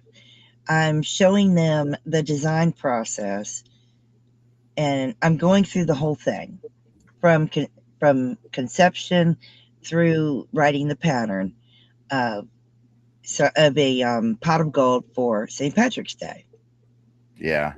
And I'm currently working on the prototype, and I work on this during the live, and chit chat with the chat, and Maureen should be up there, and we talk with the chat. But this way they can see I drew it out and everything so they could see what I was doing and how we kind of go about making patterns. Yeah. Just to show them that it's not as hard as they think. Yeah. You know, and like, yes, sometimes it can be a pain in the butt trying to get that stitch count down. Yes. Because sometimes when you make a pattern, you just don't see the stitch count. Sometimes those stitch counts just don't stare out at you. And you got to work it up a little bit to figure it out. And that's the fun of it. I find that stuff fun. Oh, I think this is fun. I'm working at the prototype, and then I have to rip back, and then I got to get back up, and then back it up. I know it's great. I'm enjoying it. I can't wait to see it, Ricky. I'm like the singularity of kindness. Sounds like something's got you in a fantastic mood. What's bringing the good vibes? Shut up, Echo. That's Perfect for this live. I was like, did I press something? I was No, like, That's my Alexa doing that. I was like, it can't be my Google because it's a British female. It won't let me do UK voice. Oh. It updated itself, and now I can't change it from an American voice. I hate that. I've got an Aussie man. It just, and it will interrupt in the middle of whatever you're doing at the blue. Like you just saw. You still hear the bird? No. Did you kill it? No. Is it lunch? Because you were gone for a while and you had the skull up on the screen and everything, so I had to ask. I don't know. Maybe she's hungry. No, I didn't kill it. It is still there. I thought you would still hear it. I'm like, it's like still very active. No, my Alexa was talking without mention. That little bit of a noise from the bird would keep me up. It has been keeping me up. It's got to be dark and quiet. Panda could have all the lights on and TV going and still fall asleep. Not me. I can't. They have me on sleeping pills, so yeah, I have to like take it soon because I haven't taken it, and it's like I'm wide awake. You're that word. Yeah.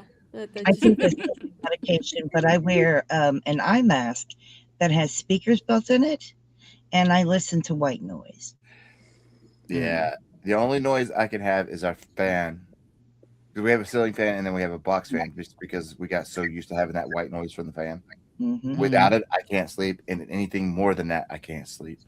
I've tried to go to sleep with, music or everything you name it, and it keeps me wide awake. I either do rain or wind. Rain makes me want to pee all the time. Yeah, same. Yeah, I do rain or wind. Once in a while, I'll do the ocean sounds. But, Yeah. But the wind. When I was stationed at Camp Lejeune, North Carolina, right there off the ocean, I couldn't sleep with the noise, but I loved laying there with the windows open at night, and it was just you hearing that noise and the cool breeze coming off the ocean was great. They bore you. Oh, Nessa. Commissions do, yeah. They don't bore me, but I will procrastinate. I will procrastinate them, but they also bore me. And I don't like making more than one thing. Like, I don't like making something more than once. Yes. Yeah. I made one of this angel doll. I won't make another one. Yeah. Yeah. But I still got the Kraken. Now I'm probably going to make another Kraken. Well, Krakens are cool, though. I want to make a Cthulhu. I love that. I don't know. He's going to come out. But I figure if he doesn't come out okay, he's a monster anyway. So, yeah, right? It's a win-win. Yeah. Win-win. Matter. Yeah.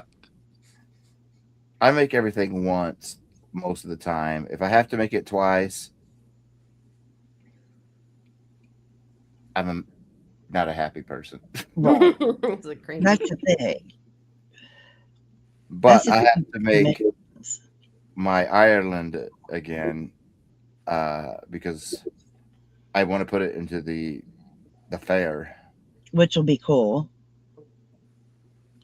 And same with my Ruby's Dream. I'm going to make it again. Panda loves remaking that pattern over and over and over. Wow. The Ruby's Dream. He loves doing it. Like he's made like 4, and then his half sister just got married, so he made one for her. And he likes like only doing one project at a time too. Oh. Has he branched out to more than one? No, he's like me. Yeah. Wow. I can't have multiple things going. I have a bunch at once. I do too. I can't do just one. I get bored. Right now, I'm starting to get bored on Christmas colored yarn. I just I would. blanket and doing the hexagons for her, and I'm like, can I open some? What can I do and start using some of that ice yarn? You're making a crochet octopus. That's awesome. Ooh. Is that for the hospital? Oh, for a pretty baby. That's cute. Very cool. And yes, I am already getting bored of this pattern. But I need to get yarn usage because this is a baby blanket pattern that I'm doing. So I need yarn usage. Because the sample that I'm going to crochet, it's a sample, you know, but it's a tutorial. I don't need, there's no reason to crochet the full blanket again. Yeah. And I keep all those up on my pegboard over here. Not pegboard, but what's that stuff? Cork. Yeah, that stuff. Corkboard. I just always want to, I just keep my samples. I don't know why I do though. Well, I used to keep my swatches, and eventually I would sew them together and make a applique. I just now lately when I make a swatch, I just rip it out and put it in the project. I used to keep my swatches for all the stitches. Then when I moved my room around, I took all the swatches off, and they got ruined. Oh no. I spilled a drink all over them that would dear. stain them. So I'm like, darn. There goes all 74 stitches. Oh, bless you. Oh no. You couldn't wash them? I wasn't going to wash it. A 4x4. Well, I mean, you can put them in one of those lingerie zip bags. I just didn't feel stuff like them all in there. I was already mad at myself for having a drink while I was doing that anyway. Did you throw it away? Yeah, I threw them away. You know when you get mad at yourself for doing something stupid that you knew you even said, I even said, I'm going to spill this, Michael, be careful. And I still spilled it. And you still spilled it. Yep. In So there. I was more mad at myself. So the swatches paid the price. Aww. But that's fine because I'm redoing them all anyway. To do the tutorials.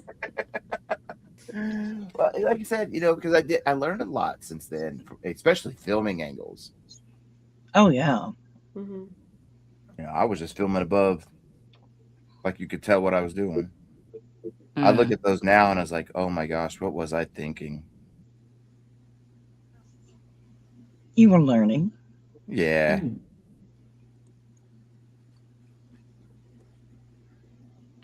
Oh man, it's getting warm. What is the temperature outside? That's a good question. I thought it was me. Yeah, that's a good question. I'm not warm. I'm cold. It's 46 outside. Oh, it's 23.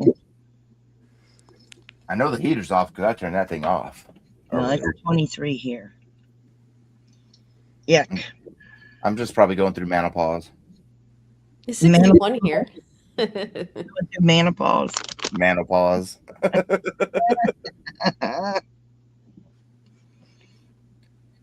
No, it's cold in my house. The fire went out last night. Ooh. So it's chilly in the house. I don't mind. I love. Good morning, Michelle. I love our bedroom being ice cold. Yes. Michelle. I sleep better whenever I do sleep. I sleep way better, and we have the fan going. We have both fans going. The vent is shut, so no heat gets in there. It is ice cold in our bedroom all the time, and I love it. Well, my bedroom's very cold. The fan's always going. But if I reach that, even sitting here, if I reach that perfect cold temperature, Mhm. I'll get sleepy.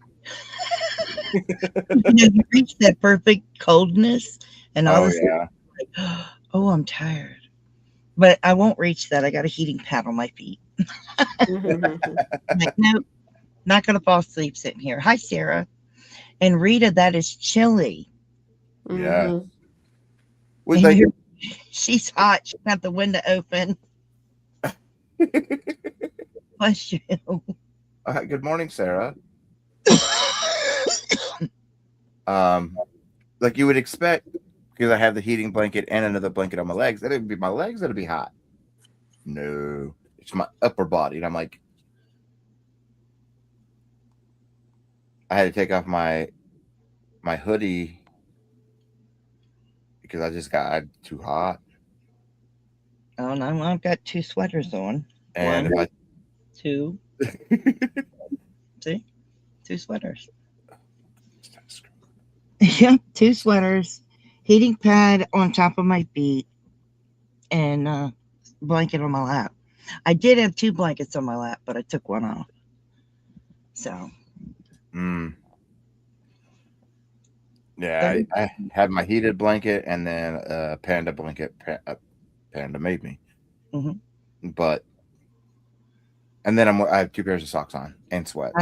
I have 2 pair of socks on and sweatpants. Oh, that's the one thing I cannot stand if it gets cold is my feet.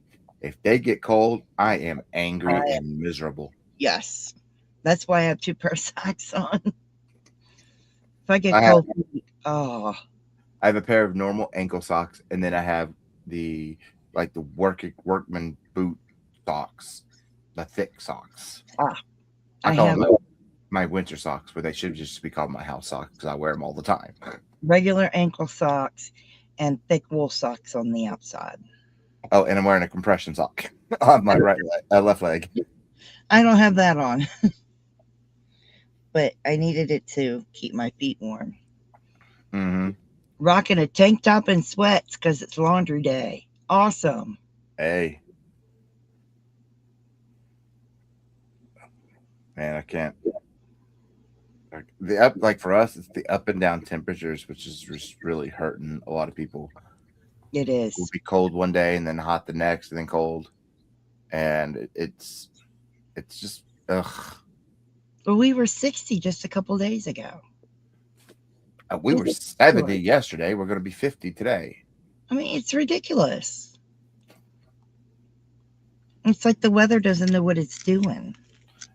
Like the only reason I have the compression sock on is whatever limb is in a flare up, it swells up bad.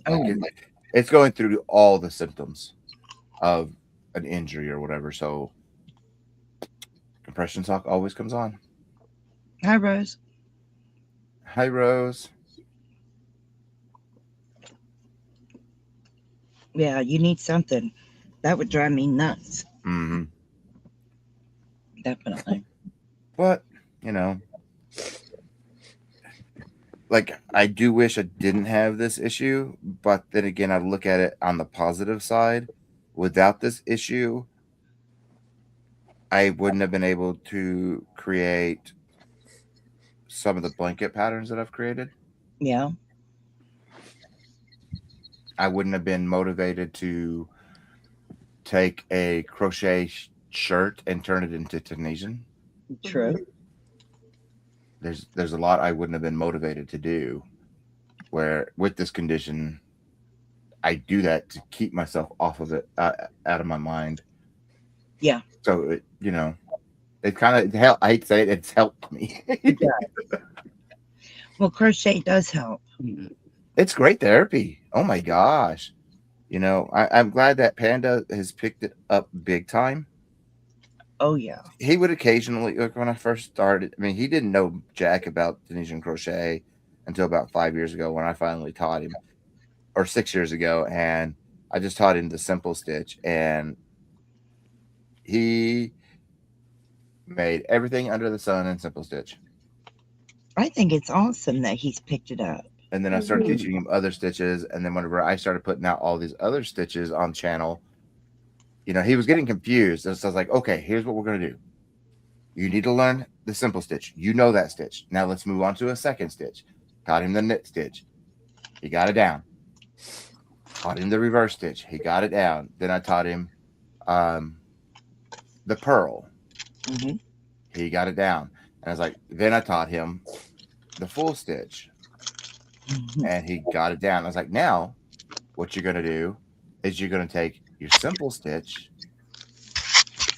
pair it with a purl stitch, alternate those all the way down, and then on the next row, flip them. And he did that. I was like, you just learned another stitch. Now take out that simple stitch in the honeycomb and replace it with a knit stitch. That's the net stitch. So now you know, hold on, 7 stitches. Oh, That's awesome. and then I'm like, now do 5 rows with 5 columns of knit stitch, followed by 5 rows and 5 columns of purl.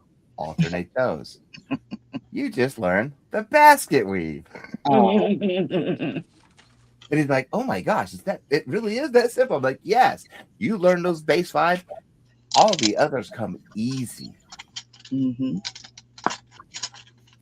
I think it's great. Mm-hmm. And I love the fact that he does it too.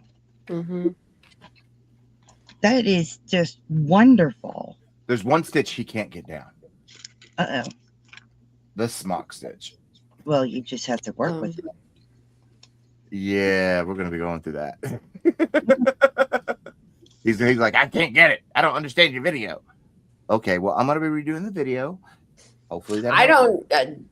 That's the one I made the. I think it was the soap sack that I designed. The smoke side, the smock. Yeah, and I haven't figured out like how to write it in an TSS-TOG. I know, but Why to not? actually explain it so that they know what they're doing, right? Like if they don't know how to It's do like it, then some of that stuff is really hard to put into words. Into words. Because I'm like, if they don't know how to do some of that. Oh well, hello, my girl. Hi, Waffles. Waffles. Oh, Because yeah, some of that stuff is very hard to put into words. mm-hmm. Yeah, and I was like, well, yeah. Then when we had that conversation, I was just like, and then I was like, do I really want to type this up? And then not only that, it was like, do I really want to provide support when people have questions about the pattern? And no, it's like no. Speaking of the smock stitch, in the Ireland pattern, was a person who bought it yesterday. Froggy heard a Panda going off on that one. Oh, yeah. Who could not understand. Hi, Kim. Hey, good morning, Kim. That because they're like, well, this is the smock stitch. It needs to be this and this. It's a 2-row repeat with offsetting rows. I'm like, yes, that's what it says. Mm-hmm. Well, I need to make the notes, and you should be changing in that. It says it's the smock stitch. I have the link to the tutorial of the Ireland, so you see that section, and it walks you through the smock stitch. What's the issue? They want it in words. I did it. Is that it? I did it. Diagram and words is what it was. They were on that pattern. But pretty much, we just ended up refunding the pattern. Yeah. They wanted something for nothing. They were a Karen. And I totally agree with Panda. And like I said, I'll hold her for Panda. Yeah, I don't have the patience for that. Because so. Panda was pretty upset. He was telling me before I started my life, he goes, before you start your life, print the pattern up because I want to work it up. I was like, babe, we've had plenty of people post pictures saying it works up beautifully. It works up fine. The pattern works. There's nothing wrong with it. He let that bother him until I was like, you know what? Go smoke a big bowl. A big one. Oh, yeah. No, Panda and I had word, but we were like agreeing with each other, but we had Yeah. words. Let me tell you. Let me put it this way: he was going to kick, but I was going to hold her. Yeah. He's not telling you where he was going to kick. Yeah. And she Because you left a one-star can't review, trust which Froggy to kick because Froggy would miss and kick the wrong person. I'd end up Blind, can't That's see. why I was holding her so Panda could kick her. Yeah. I was not, what the heck is wrong with her? Hello, mind. Tennessee Jenny. I love your name. Hey, Jen. But like she let I think what really irked him was the 1-star review. That made me mad too. He's been busting his butt off to make sure he responds to everything. The patterns I've written, he's written some, and we know Yeah. they work because we've done them how many times, Mm-hmm. Yeah, my whole thing And- is, you can't say nothing nice, don't say nothing at all. And Yeah. her thing was she just wanted a free pattern. Yeah. Yeah. Yeah. I mean, It's like if you don't understand the pattern and it's written well, that's sorry. Yeah, it's like 300 plus Well, of that pattern has been sold, and that's the only person with an issue. yes, and people are posting because I've looked at it. Yeah. I bought the pattern. People are posting their photos of their finished item. mm, So it's not a problem with the pattern. It's a problem with the Karen. mm. It's awful. Yeah.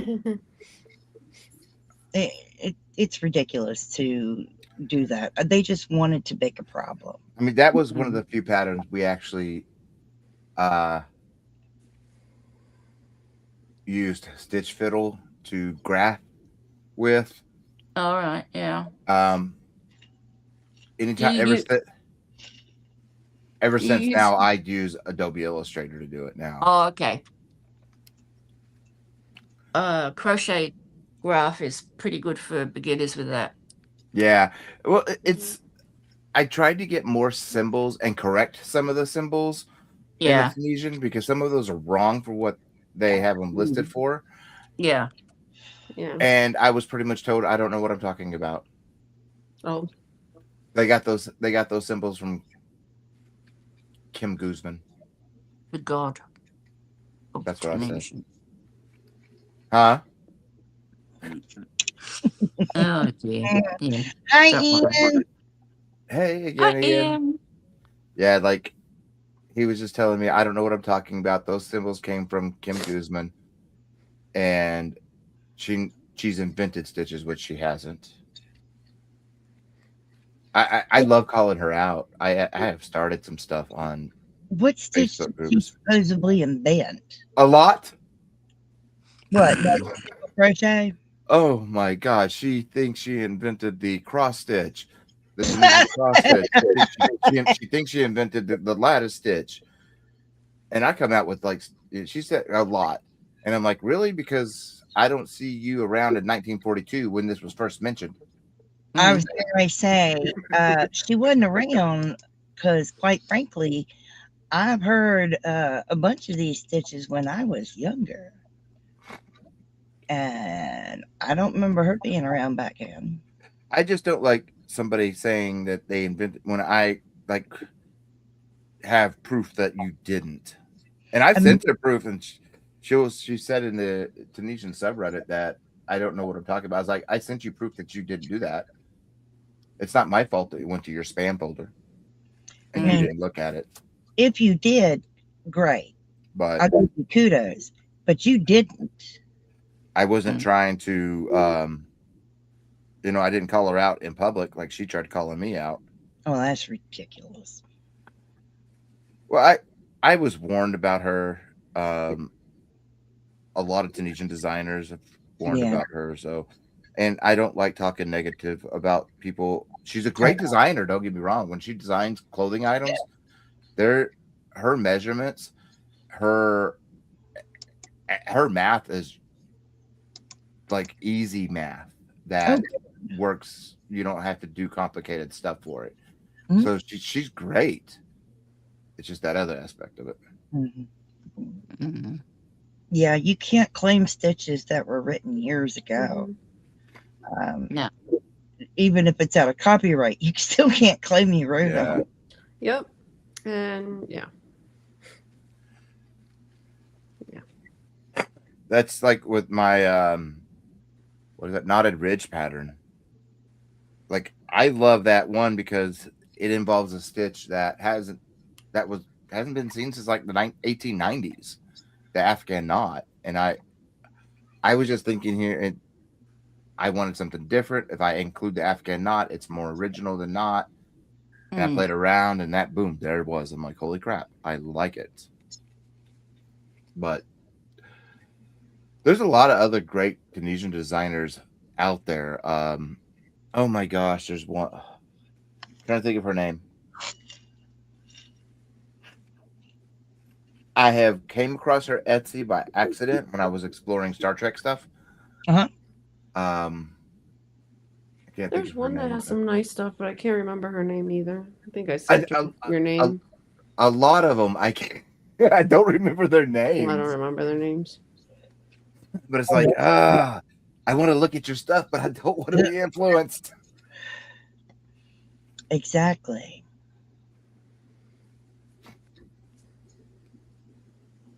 And even the crochets, I stay away from, but I'll look on lives. Good Lord. But I've seen where certain people, claim it's their pattern and they pretty much just modified a few things and it's a 1970s pattern or a 1990 book. Girl.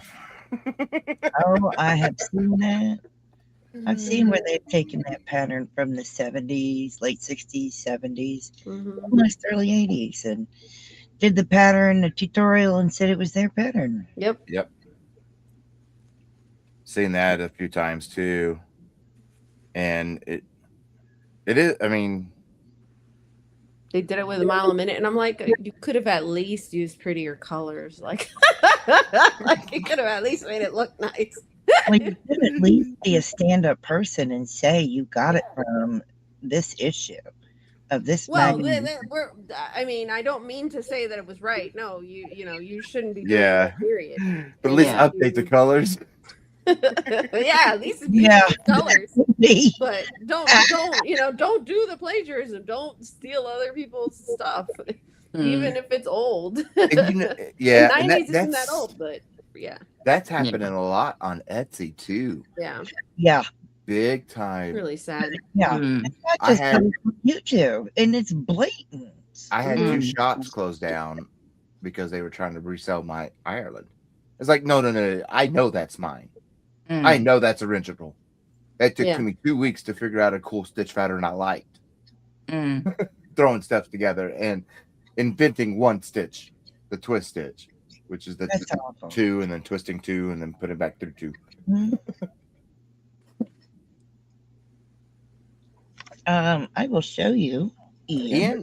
I am working on a really cool bingo blanket that, putting the hair on my doll. Well, trying to put the hair on my doll anyway. There it is. There's my doll. I have the body too, but that worked better. See, oh my gosh, that works so much better than. I haven't connected the body until I get the hair connected. There you go. There she is. Pretty eyes too, though.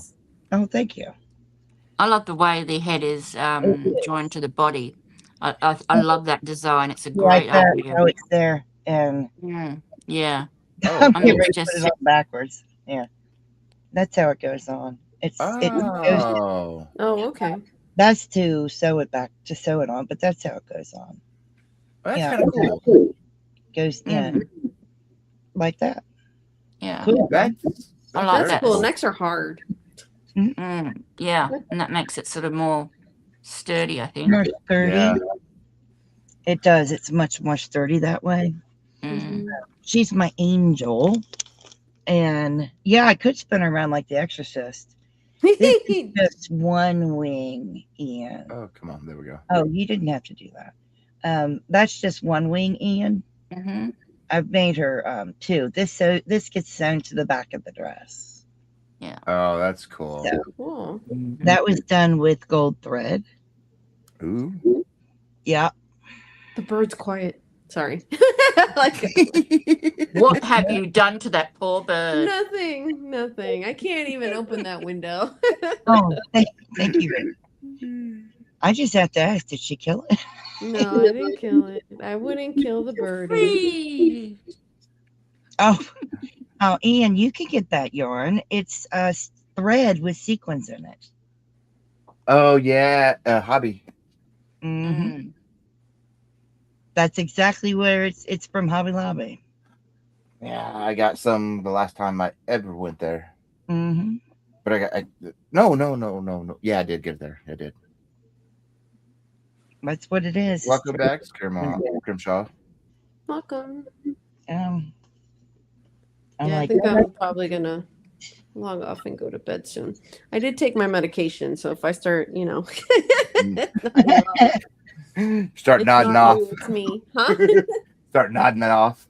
Yeah, it's not you guys, it's me.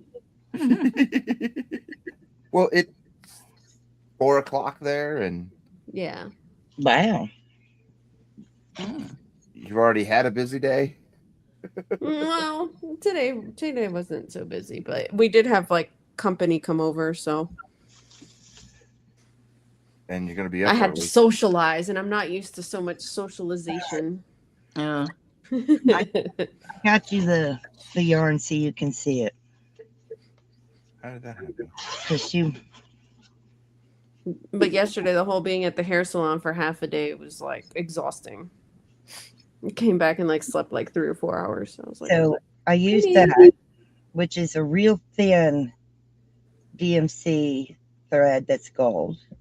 Then this is just regular gold thread. And then this is from Hobby Lobby. And it's thread with sequins. So I literally put all 3 of these together to make that wing. That is what I did. And it worked up really well. Sorry, somehow I added a dang stitch. I don't know how. Did that help, Ian? Oh, thank you. It worked up really well. Oh my goodness. Don't know how I did that. Well, I'm hoping to be done come Monday. Can't wait. I want to see it done. Oh, me too. I've been procrastinating.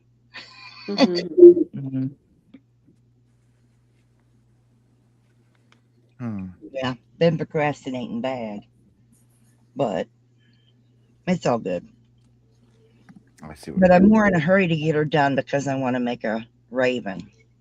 And I want to start that as soon as my raven yarn comes in. Your raven yarn, yeah. That's not come in yet then? Mm-mm. Okay. No, that'll take about 2 weeks because she's got a diet. Oh, okay. I want to try some of that King Cole. I do want to That's get some similar. of the King Cole Firefly, but it's not in stock yet. No. As soon as it's in stock, that's what I want to get too. I don't think I've seen it. Wool Warehouse has it. Yeah. I've never really ordered from them yet. Doesn't, and it's beautiful. Yeah, it is. I was going to order from them, and then the whole, stuff happened with money. Money stuff happened. The money stuff. Oh, you haven't, Ian. Bless you. You need to.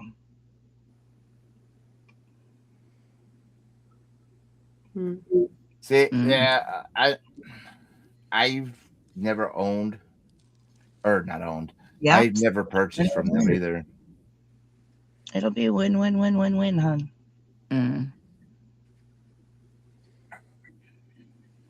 Goodness, frogging. Hey, you just had me on the mod. You always got to rip it out. Yeah, somehow in this section of color with the rainbow, I added a stitch. I don't know how, but there's an extra stitch. And I'm like, yeah, no, we're off somehow. Oh, my. Yeah. I mean, adding a stitch can be hard to do, but then again, it can also be easy to do. True. Yeah. Mm-hmm. Especially with Tunisian. It's that return pass I could eat you up. Yeah. Mhm. Hi, Gina. Welcome back, Gina. Oh my goodness, come on. You can do this. Yeah. Ian, how's your fur baby?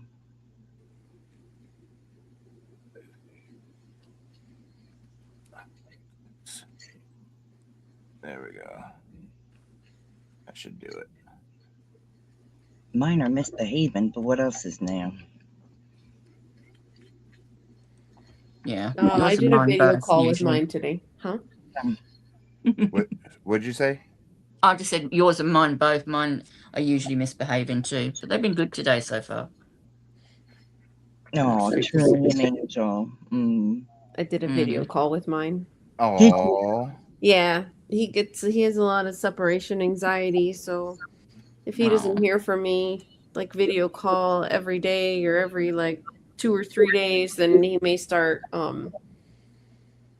biting and chewing himself and get a hot spot. So yeah. That was Tazzy. He had separation anxiety from me big time. And he didn't care about Tony or Panda. It was me. And then Cinnamon, it was Panda who she worried about, not me. But he would if we were gone or for our trip, we had thankfully like our Google, I can just broadcast through it and it's our voice. Oh, that helps. Yeah. Yeah, when we were up in New York, I could just broadcast and just talk for a few minutes. And yeah, that calmed him down. We'd watch him on camera calming down. Now, I had Boots, and when I moved out at 19, I had Boots from the time I was 5. So Boots was 14, and my parents didn't want me to take Boots with me because of his age. And he started having separation anxiety. So I would go to my parents' house and take my cat to the vet. And the vet gave him some nerve medicine, is what they called it back then. Because it was bad. He had bad separation anxiety. You know, but at that age, I was still going to visit my parents' house 3 or 4 days a week. Yeah. But he did have bad separation anxiety. There's a dog. When Panda was overseas, I bought a dog. I didn't know. I mean, I was 25. I didn't know about the difference between shelters and all that stuff. You know, I got it from a dog shop, I guess. I don't know what you want to call it, a pet shop. And she was an American Eskimo. We ended up naming her Mo. She got attached to me really quick because Panda was overseas. She slept in bed with me, everything. As soon as we moved down here and she met my mom, it was like, F you two guys, she is now mine. She wouldn't have nothing. She switched her allegiances quick. Wow. Mm-hmm. I was like, what the heck? Shit, my dog was like that, yeah. I was like, oh my gosh, she fell in love with my mom. I was like, all right, I guess she's yours now, Mom. Mm-hmm. And she was. Yeah, my German Shepherd was in love with my ex-father-in-law. I was like, that's incredible. She probably had better treats. I know my mum had better treats, and that's my what mom my was dog feeding. was attracted to. Well, he was a chef, so yeah, he would like. Oh yeah. There were all sorts of stuff. Yeah. She was very food motivated. Like she would give her grapes, and I'm like, well, that's a bad thing for dogs, but that was after they got attached. Anyways, good night. Good night. Bye. Thank you for coming up. Thanks for having me. Sleep well. Bye. Thanks. You too. Bye. Oh, bless. Whoa. We got big. Hey, Antoinette, sweetheart. It just shocked myself. Ugh. VJ's good at doing that when I'm on hers. Suddenly she's like, you know, she'll go somewhere and she'll put me on and I'll go, oh, I scare myself. Not fun. Oh, Sam's not going to bed. Well, it's only 9:10. Oh, I'm not hi, going Kirsten. I think my Tracy.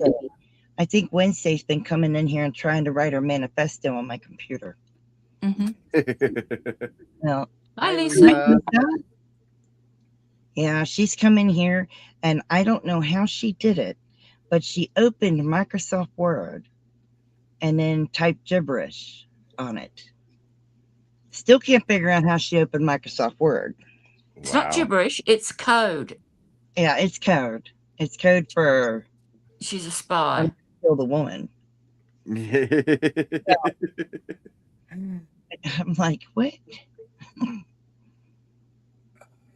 Oh, you sleep well, Ian. Yeah, sleep well, Ian.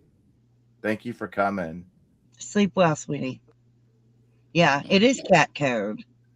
That's uniting. Right. Mm. She is the naughty one. Oh, yeah, Wednesday's a naughty one. Just like my Maggie's a naughty one. Yep, she knocked my iPad over into my chair, which I still can't figure out how she did it. Because it sits in the holder, and it's got like things to keep it there.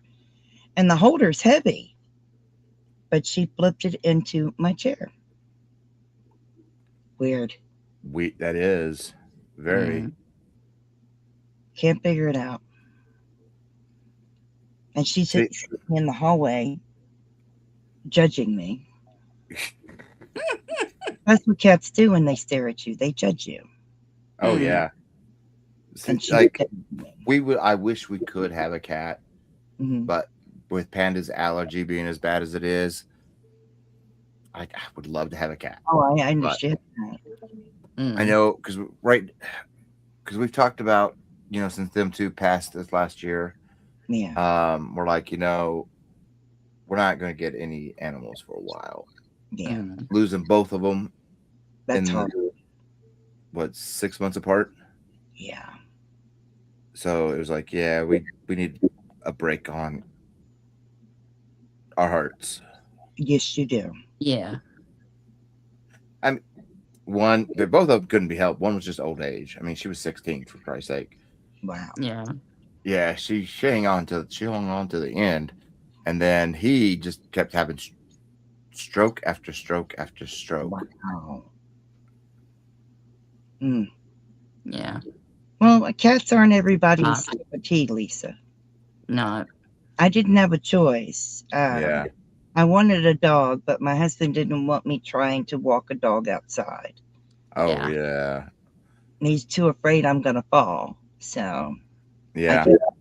I get it. So then there was the cat, because they could be inside and I wouldn't have to walk them outside. We had, what was that? A hedgehog once. That thing didn't last but 3 months in our house because the urine smell. Oh, that would drive me. It was giving me sinusitis constantly, and I kept that cage clean.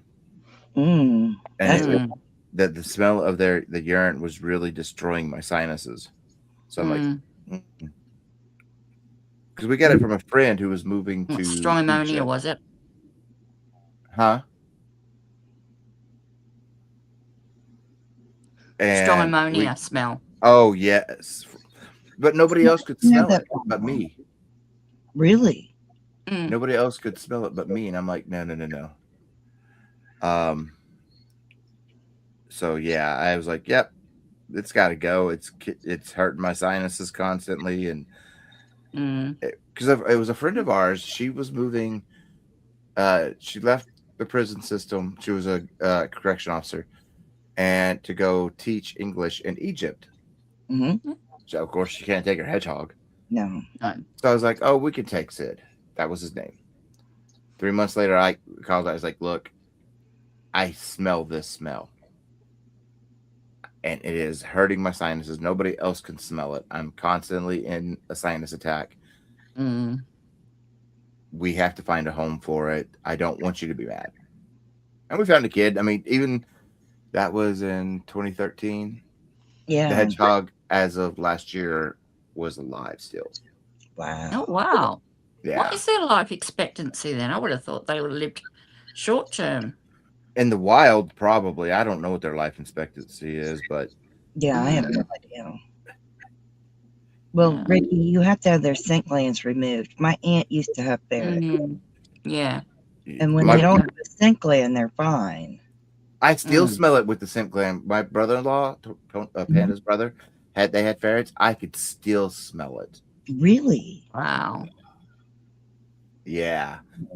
And it wasn't like as bad as the smell I got from the hedgehog, but I could still smell it. And they're like, "That's freaking king. We don't smell nothing." Everybody that smelled them was like, "No, they smell clean.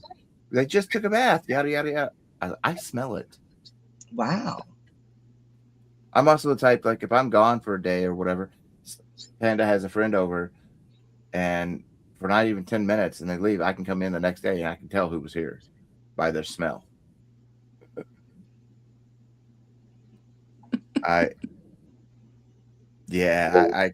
like I could, like, me and pork smells dirty to me. All pork. It does. It smells dirty to me. It does. I agree. I will not cook it. It's just all pork smells dirty. Smells like what they ate. Yeah, interesting. I think pork smells dirty. Panda didn't smell it. He's like, "I don't know what you're smelling." I'm like, "Well, this is what I smell," and I describe it to him. He goes, now I don't want to eat it. I don't eat a lot of pork because of it. I don't. The smell. Yeah, I don't cook a lot of pork. He'll eat a lot of pork because it's Puerto Rican culture. It's mainly pork. But I don't cook a lot of pork because of that smell. That I just can't do it. I smell the same thing. I don't smell the same. I should take it back. I smell a smell with chicken, but I don't smell like it's not dirty smell like I smell with pork. I mean, you can wash, freeze it, whatever you want to do. That chicken, I still smell it. Same with the pork, I still smell it. I don't know. I'm one of those too that cilantro tastes like soap. Oh, yeah, I've heard that a lot of that. A lot of people have that. Yeah, it tastes like soap to me. Very distinct. Yes. But I also still have a remnant from when we were amphibians. You got a towel? I have a hole in my ear. Oh. Oh, wow. That's a remnant from when we were amphibians, or so they say. Ness is saying it didn't end. Oh, I'll do that for you, sweetheart.